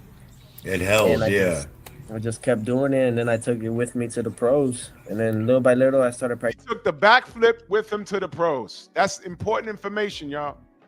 practicing on how can I make it God. more special and spectacular, and I was doing a gainer, so off the one leg, doing backflips like that, and then adding Fortnite dances to it, just having a good time because you Very gotta celebrate your important, the wins. Fortnite dance. You learn from your losses, but you celebrate more with your wins, and that's how you got to do it. What have you been doing since Okay, let's give an example, champ. You finished up in New York with the Millions pay-per-view card and Danny Garcia. Where you been? You've been making the circuit, making the rounds, besides doing the interview with me tonight. What's keeping you busy when you're not in that ring and in the gym? Well, my son, definitely, he's 3 years old. Next, Teofimo the fifth, keeping a long line of Teofimos, and spending that quality time with him before I got to go back into camp and make Yeah. those sacrifices that every father and every person out there that needs to make a living for their family has to do. So just spending those quality times, taking them to the Broadway out here, taking them to different parts, taking them to Brooklyn a little bit just to let him see the places and the areas. People love him, love seeing him around, and on top of that, just making my ends. Getting calls every day from my team about the contracts, about me, Shakur, seeing what's the updates on Yeah, everybody you need to avoid, right? Fucking everything. So just a lot of good things. And then I'm heading right now. I'm at the Delta Sky Club here in JFK on my way Okay. to Las Vegas. I got invited to the Jabberwockies. They're also co-signed now and aligned with Puma. yeah, that was my super chat. Yeah, that was mine. Trying to see what we could do there. And then just got a call for TV Azteca to do commentary for a boxing fight in San Antonio. Hey, see that? Millions got you. Now they have you, and Yeah, TV Azteca, motherfucker. It's not ESPN. It's not FSN. It's TV Azteca. It is TV Azteca. Who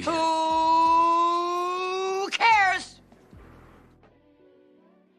Fuck you talking about?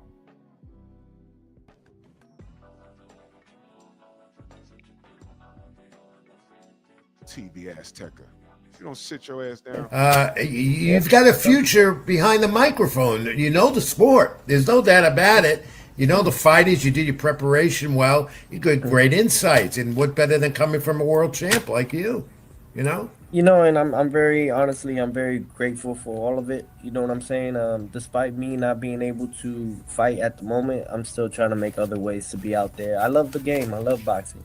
Yeah, You know, I I know. love it with all my heart. I bled for it. I sweated for it. I've cried know. for it. So, you know, Time I talked with you and the time we had a little time on Saturday night at Barclays Center, that passion for the sport comes out in you. I mean, it really comes. Thomas, you know what? Mhm. I'm willing to bet that if he had Devin Haney sitting there, Rich would have some hard-nosed questions for him. I'm willing to bet. Honestly, I don't think so, because he likes Devin Haney. He said really good things about Devin Haney when he bring him up. I'll be honest with you, the person that really gets at Devin Haney is actually Pedro, which is weird to me. Because Pedro's weird. He's consistent because Pedro's from San Francisco. But Rich, no, I think Rich would have done the same thing.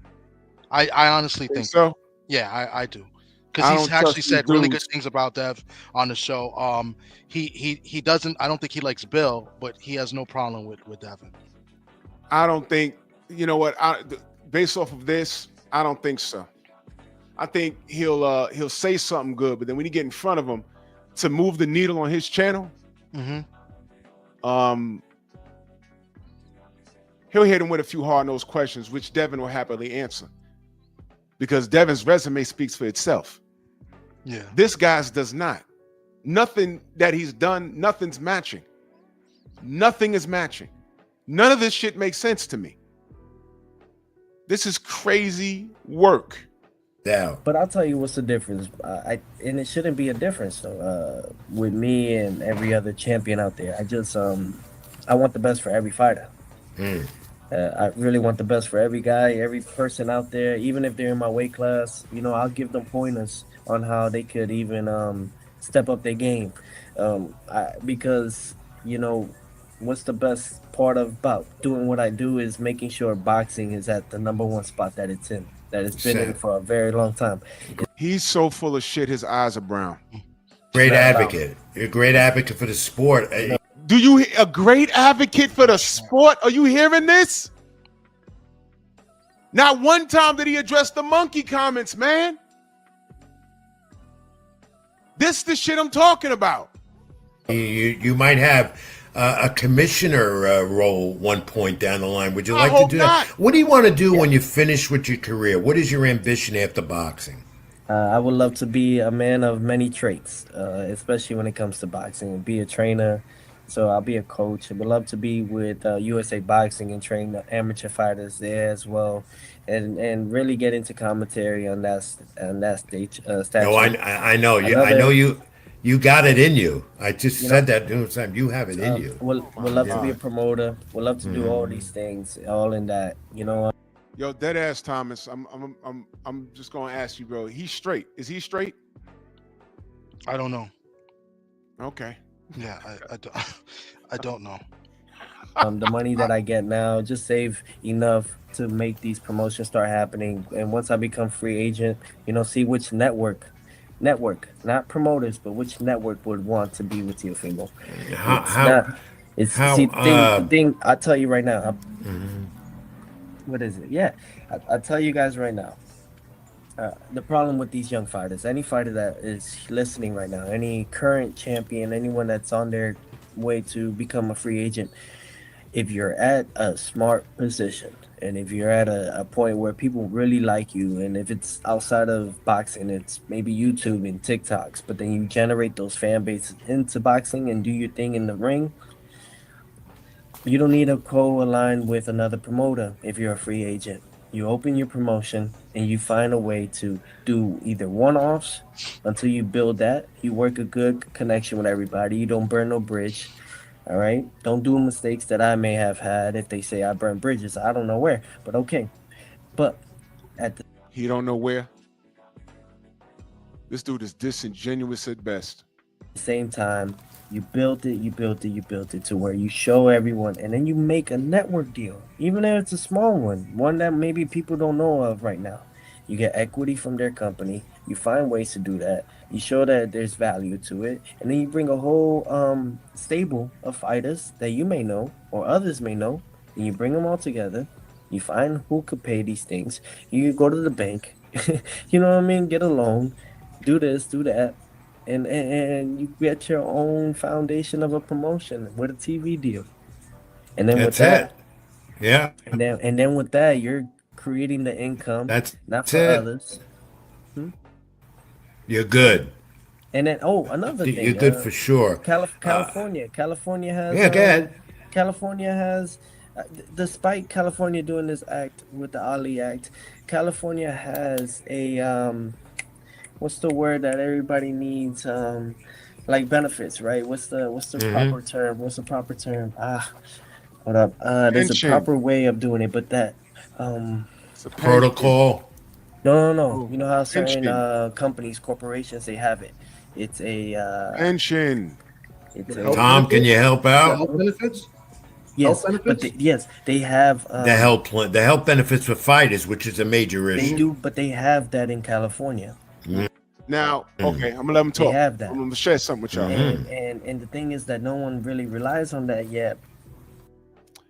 You know, I had Reggie Johnson on here years ago.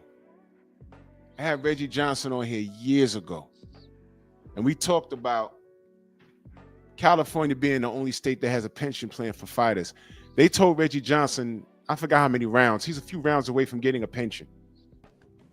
Reggie is almost 60 years old. How the fuck does he look fighting about 9 rounds just to collect the pension?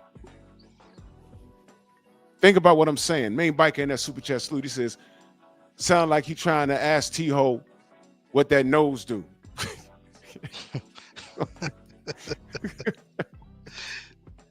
D'Artagnan 8, I missed your super chat. Salute to you, good brother. Thank you so much. Thank you, D'Artagnan 8. He sent that a while ago. Thank you. Oh yeah, and Main Biker said last clip T.O. just admitted he was not undisputed. Yep. This guy told on himself. But he's talking about a pension. Now this nigga smart. Right? To make sure that all the fighters have all these things that corporations give to people, as far Insurance, health insurance. you're talking as about. health insurance, Medicaid. Well, not Medicaid because that's on the other side of the world, but as far as medical insurance, all those things that matter, right? Delta Care, all that, and I think people don't tap into that, but now they're trying to shave that by going out Right. to California. See, it's like putting all the pieces and all the puzzles together, and then they hate that I'm the guy that does that. But I don't care. No, that's Somebody gotta help these kids. It's man. the business of He did not frontline any of that movement, man. It's been around. Reggie Johnson been talking about that. Freddie Pendleton been talking about that.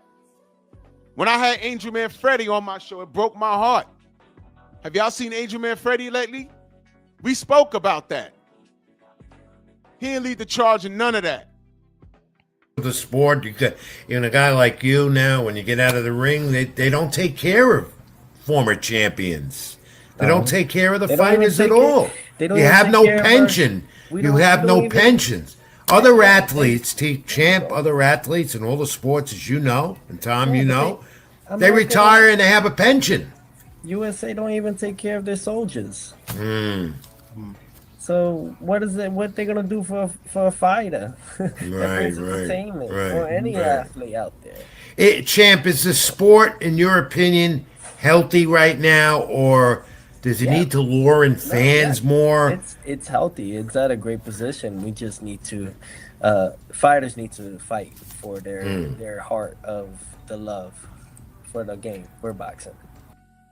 What You the hear his fuck voice? did you just say? Yeah. Did you hear that? Did that make any sense? No, and you hear his voice. His voice is like, I feel like his voice is cracking. Yes. Because he's full of shit. He knows it. He knows it. Wait, let me listen to what he said. Listen to what he said. Let me see. 9, 45, 9, so 44. Just listen.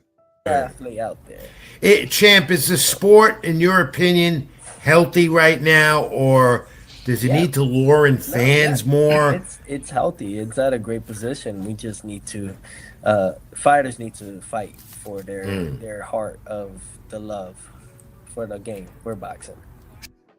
What the fuck? Bro. Yo, this is Homer Simpson's kind of dumb. He's so dumb, it's frustrating. He's dead serious with that answer. Because he's not doing any of that. He's another dude with contemporaries around him. And the toughest fights that he's had was people that weren't even on the goddamn radar. Who's that tall Japanese dude that made him say, I'm never fighting tall guys again? Katana? I know who you're talking about. I don't know his name. Yeah, then it was who? Fucking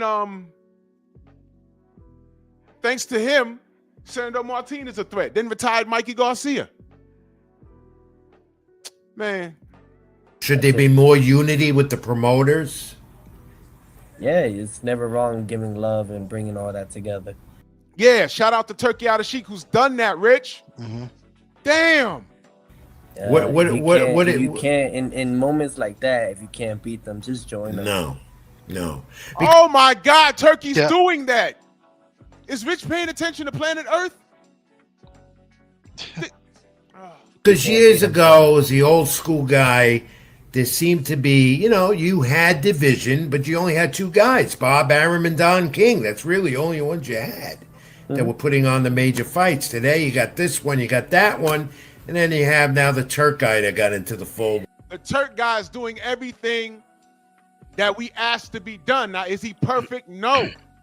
But that Turk guy's giving us all of these fights, and Teofimo could benefit from that. God damn it. That's why I said this is a glorified dick-sucking show on his end. This is why I got annoyed with this. With all this money and everything. Can that last and be a positive for the sport? I'd just say don't rely on it. Mm-hmm. If that's what you're or anyone else out there is trying to rely on, don't do it. You just can't rely on someone else's expectations. You can't rely. You don't know what they're expecting. He wants to put the money up for the best to fight the best, and he's giving away these fucking $5 million belts that you ain't paying no sanctioning fees on. So you can win a fight, get the belt, and then pawn it and get a few mil and kick your feet up if you want to. Oh my. Right. You don't even know their plans and what was the reason. You don't even know why they purchased and bought 15-20% of BlackRock in 2021. Why? You don't know these things. And it's like there's always motives behind it. It could be always good, because I think it is. Turkey right now is doing a great job in co-aligning every type of sport into one hub, especially with Riyadh season. Or Riyadh season, or however you want to express it. I don't want to mispronounce it out of disrespect. I respect what it is. I think that it's great. So enjoy, take advantage of these times in every kind of way. Go where the money is. You can't be blamed for that. But I think there's young fighters that think that they already deserve that X amount of money now, and I think that's where they're wrong. Right. No, first you got to build something first in order to maybe have a talk or a say. Exactly. Yeah, you can't build if you don't have anything. You can't say anything if you don't got anything. A world title may not just do it. You gotta have more. You gotta have more weight behind that. Would you Hold on. like to see more? Tom, interject again before we let the champ go. Champ, would you like to see 15-round fights again, where championship rounds really are? Put a 1 in the chat if you think Rich want to fuck Tio. Jesus. Yeah, I'm just gonna get to it. Put a 1 in the chat if you think you want to fuck Tio. Because motherfuckers is asking me. I don't know, I only know one way but to ask it. That's what they're asking me. It's not my question. Someone just asked me to ask them that on a text. So I'm just asking. Put a 1 in the chat if you think Rich want to fuck Tio. And I'll just let this play.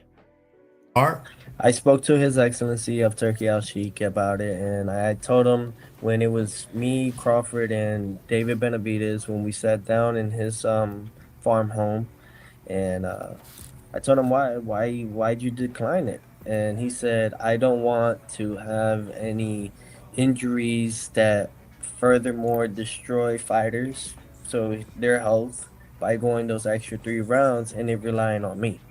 So that was the reason. It's more of a safety reason, and I understand that. But then make it 13 rounds. Why not give it the extra round?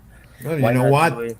Why not do it 13? Go back in the to past. They draw? used to do that. You know, when they had 15-round fights back, did you know? And I think you would know this. That if a fight was a draw after 15, they went to a 16th round to decide it.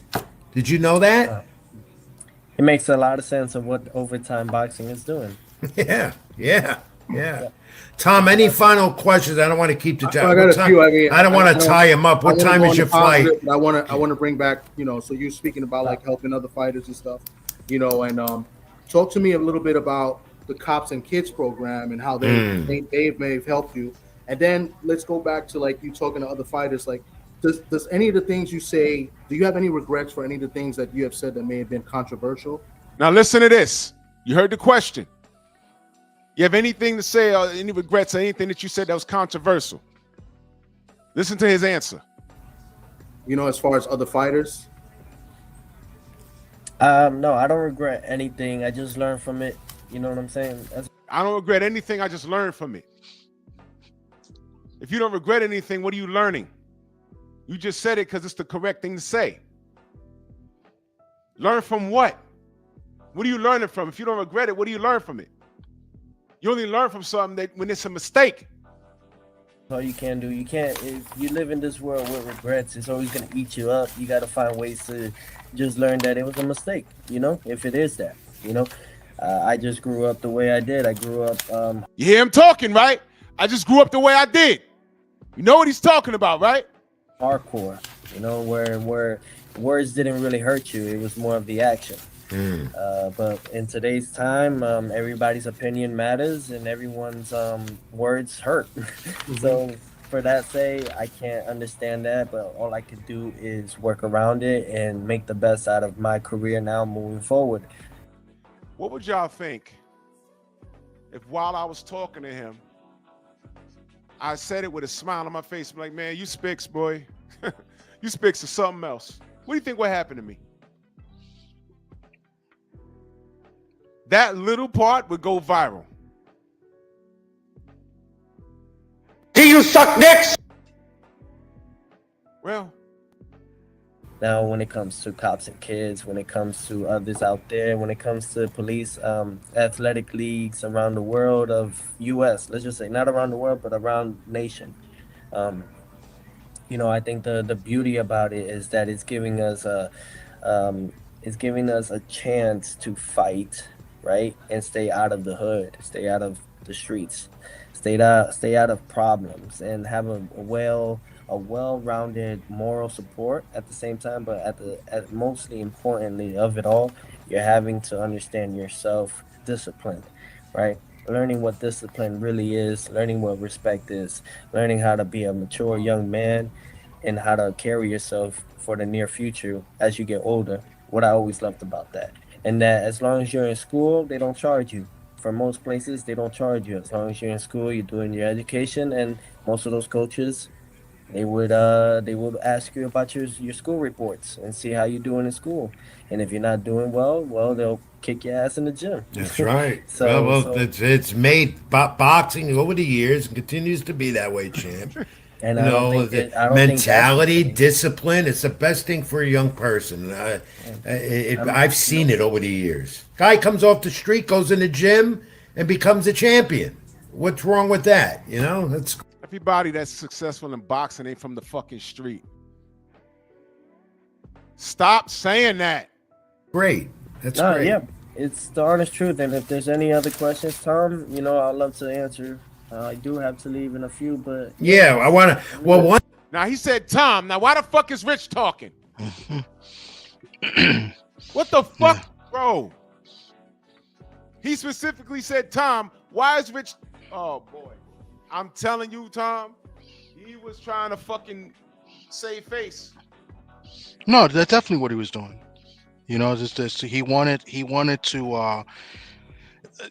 Let's put it. He thinks he is another thing, and this is what I had to explain to my wife as she was upset with me, is that he doesn't know how this all works as far as what the media is now and YouTube and stuff, and he's trying to build his channel. So he thinks having these interviews with certain fighters will bring more attention to him. And I was like, that's not necessarily how it works. I mean, he did an interview with Keith Thurman early on this year, and I thought that one was pretty good.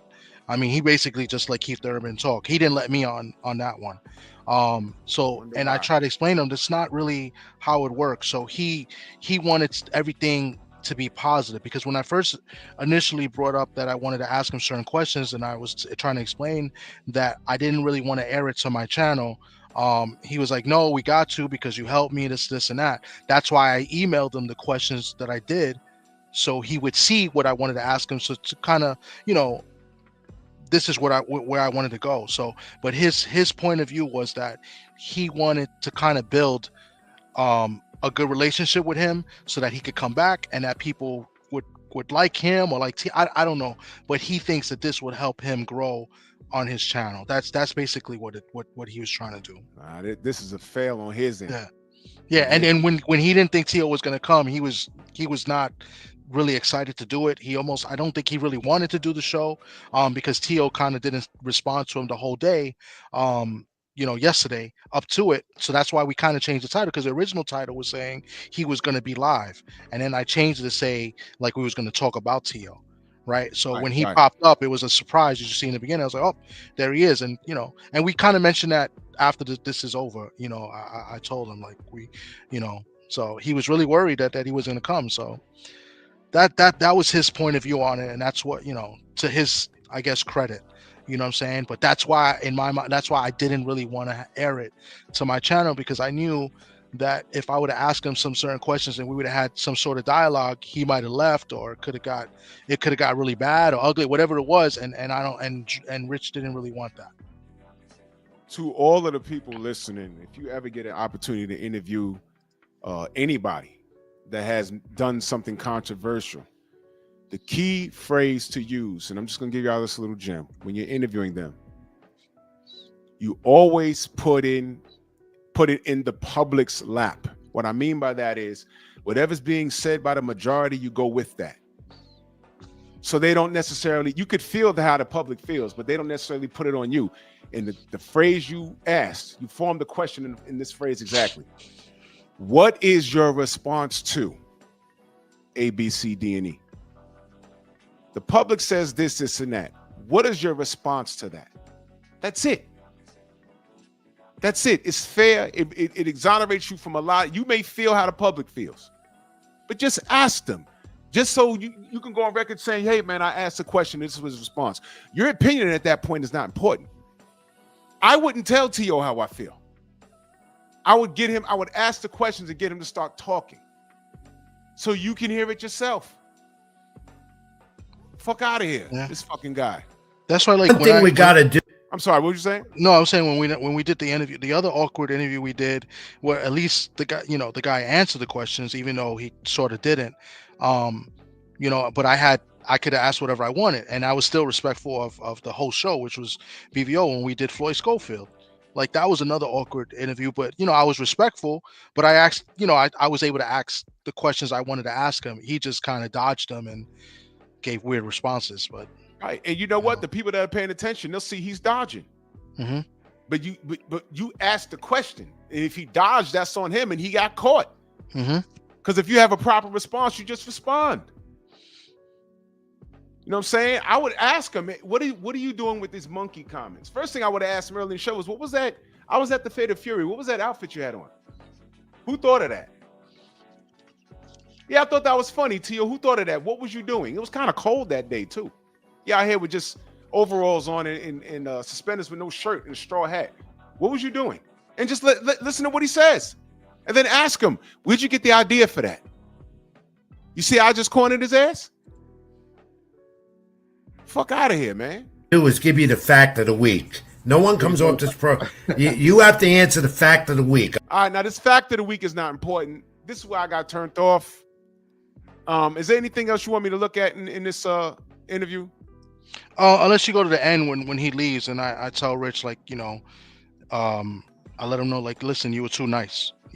That's pretty much it, to let people know that I wasn't happy with it, but I was, obviously respectful, but I wanted to let him know, like, this is what. All right. I'm gonna play it from here. Let's see. He looked like he was a little upset with me. He's like, 12 times. Like, no, maybe no. He'll let me know. He'll let me know through a text. But I just wanted to get him on. It was great to have him on. I had my doubts, but he came through. Great for the program. Great for you and me, of course, and the fans. I hope they enjoyed his insights. He said great for the program. That was his goal.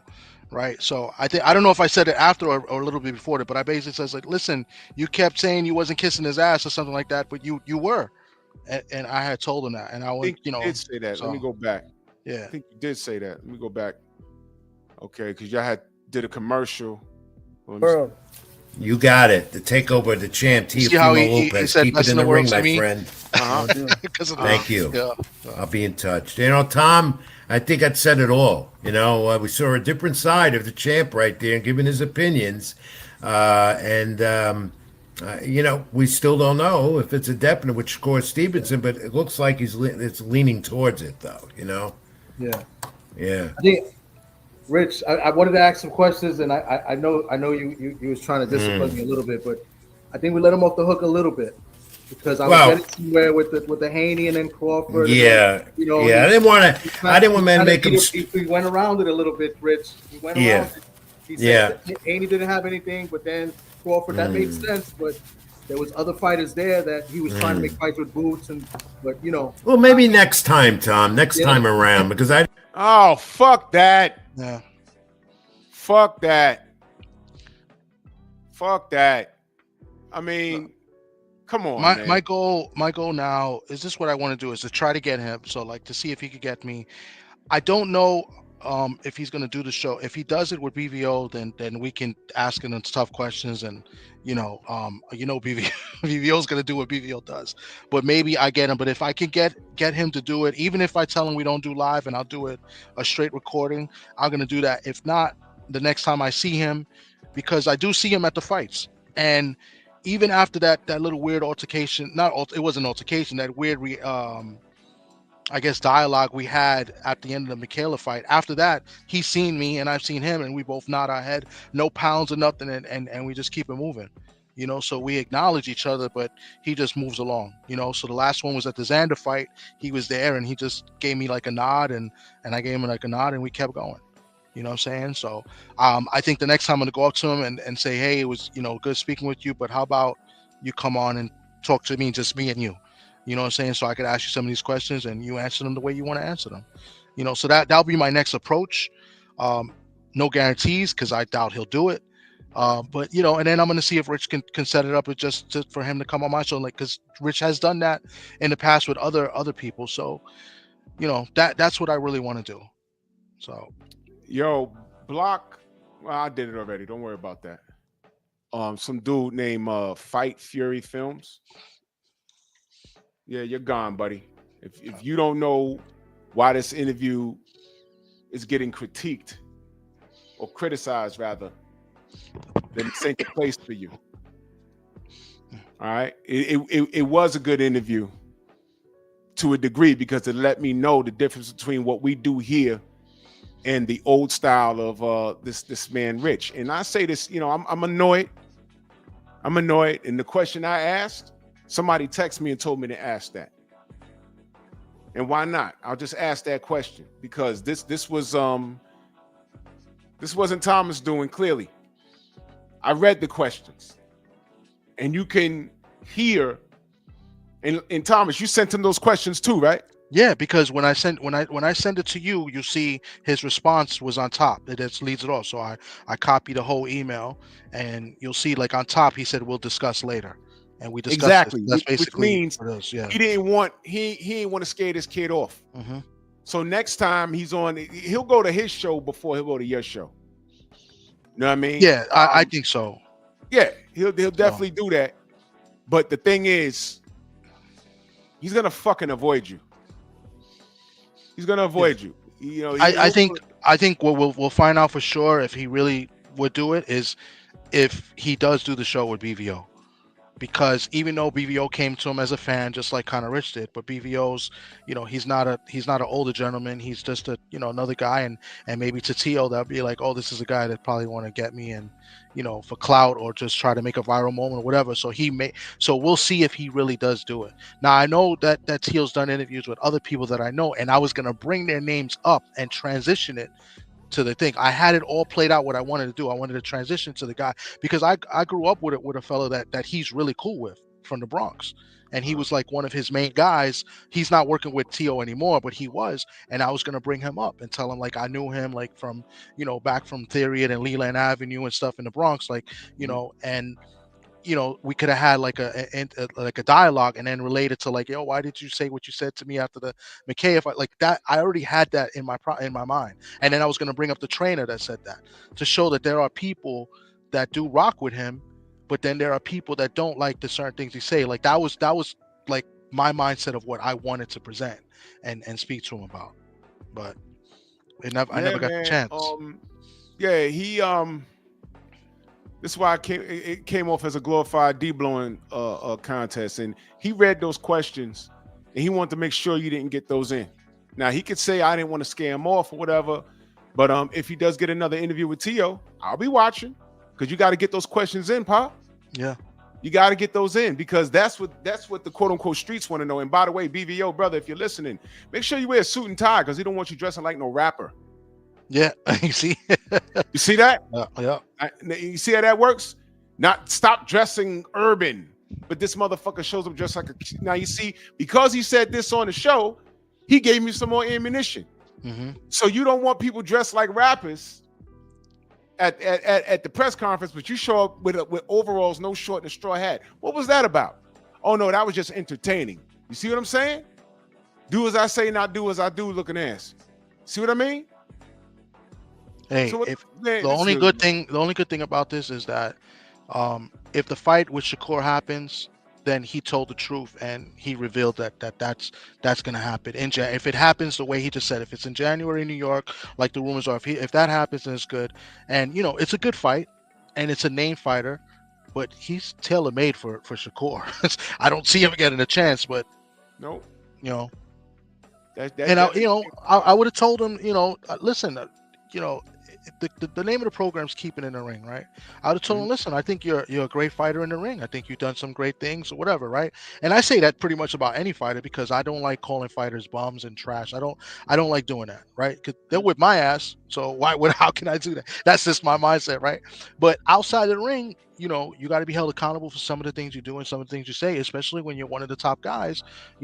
People look up to you, so. I like how he said he's giving advice to people, but he's not taking his own fucking advice. 11 milli? Come on, man. I want to hear it. I want to hear it. You duck, bro. You duck. Well, Thomas, I ain't gonna hold you. I gotta go lay down. Oh shit. Okay. I gotta go lay down. Well, no, I appreciate you having me on. I appreciate you giving me a chance to kind of explain it to your audience who, I know some of the people rock with me because, I rock with you and and we've known each other for forever, for a long time. A lot of people may not know that as well, and we don't always agree on things, but we talk behind the scenes and we can always talk it out. Like I may say stupid things and you may say dumb things, and at the end of the day, we're gonna be cool. Like this YouTube thing and this social media, it's a lot of it is gimmick. You know what I'm saying? And we go out there and a lot of it is hobby, and we like what we do. But outside of YouTube, I can never say anything bad about you. You know what I'm saying? So, and about a lot of people, and especially if I met the people, you know. So, and then to go back to like what happened earlier in the week, where there was like kind of like an incident with one of the dudes, and you know he's cool, everything is cool. Is that I don't want people to think like just because we have like an interaction or a disagreement or something that I'm going at anybody else. It's just a disagreement, bro. Like, you know, so that was the thing. And, you know, and like I said, we cool and all, but I've like, my thing is this: if I met you in real life and we've been at fights, like Drew is a different because I've known him already, you feel me?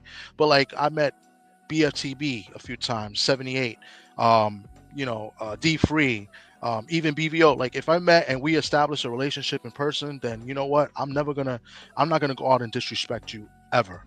You know what I'm saying? Unless you come and disrespect me. You know what I'm Correct. saying? And if I have a problem, then we have a conversation about it. And I'll go back to one thing, which is I think is the best example is, you know, I kind of agreed with what Brian Norman Sr. had said when we had interviewed him, right? But I didn't agree with what he wanted me to do. And what he wanted me to do was to go on BFTV's channel and play the video that he wanted me to play and say, and I was like, BFTV is my guy. Like I could never do that.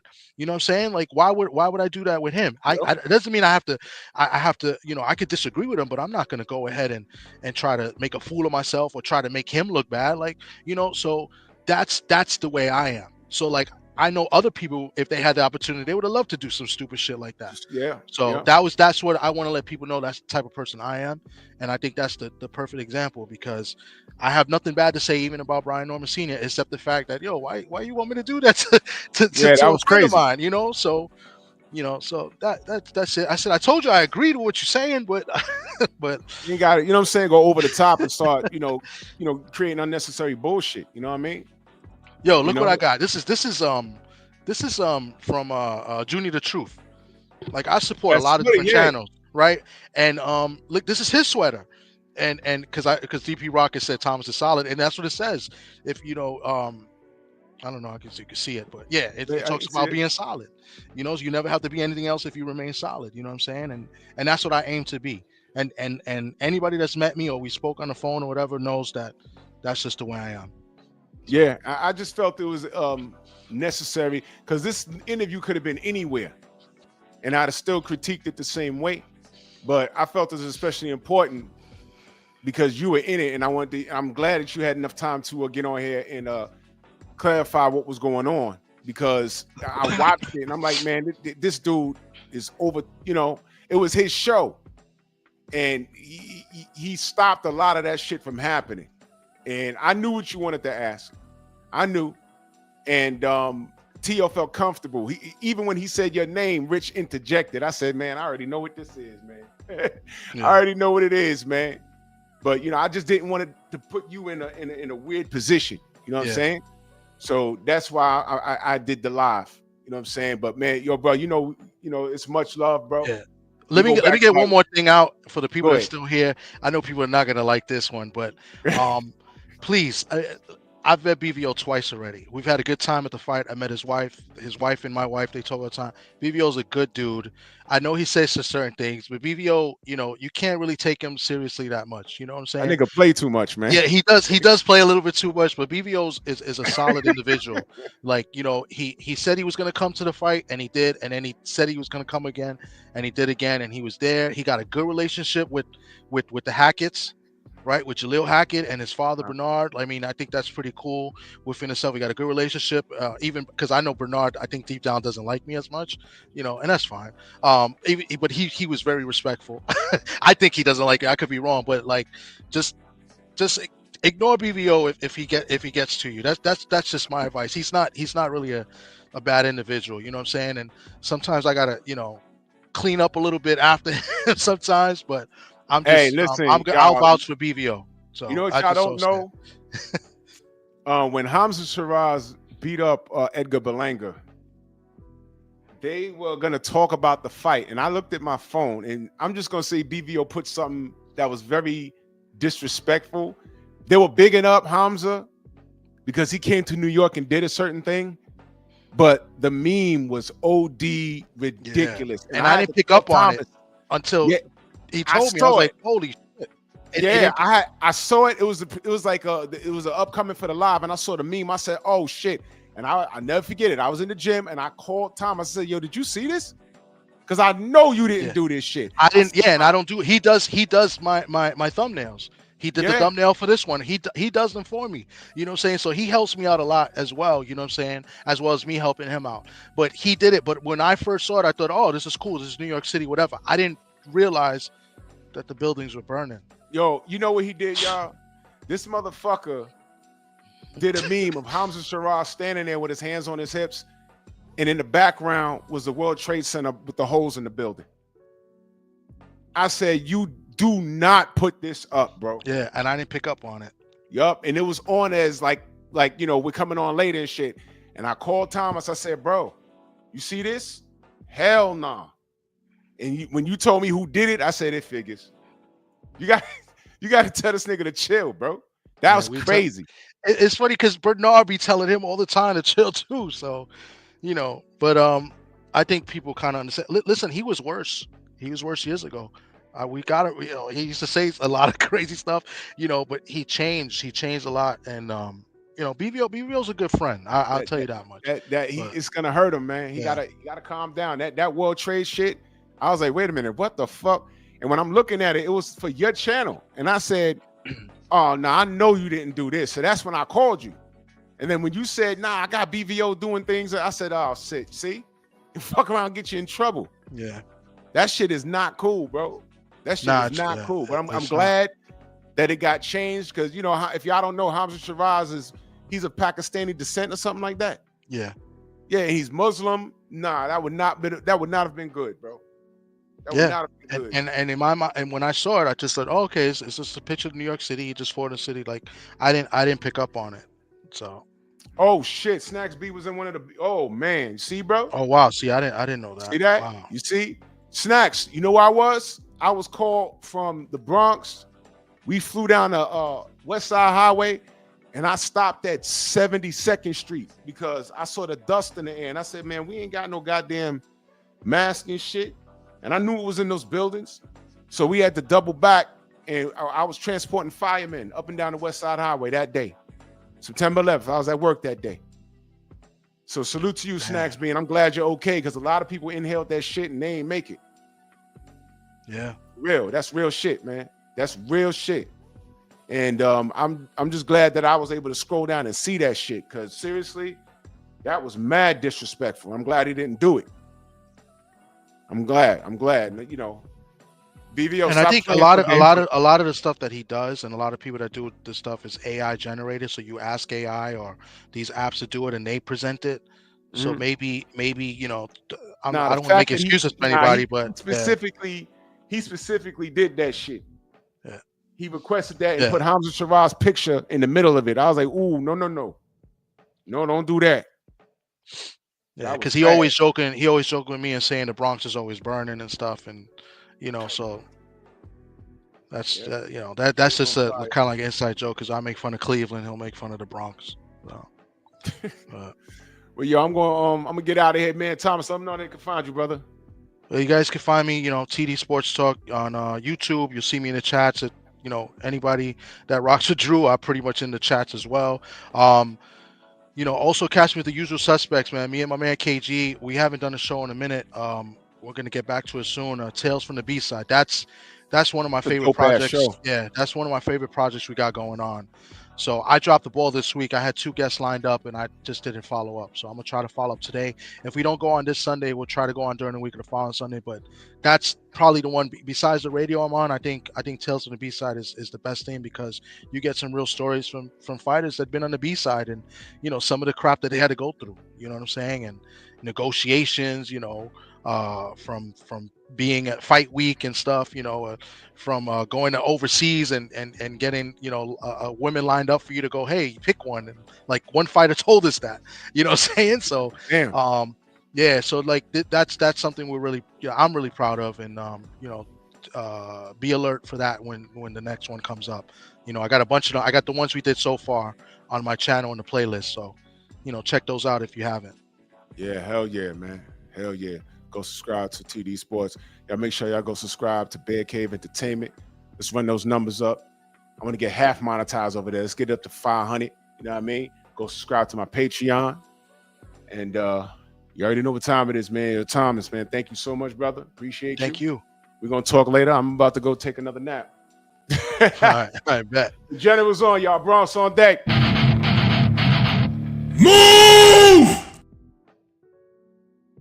Why are you gay?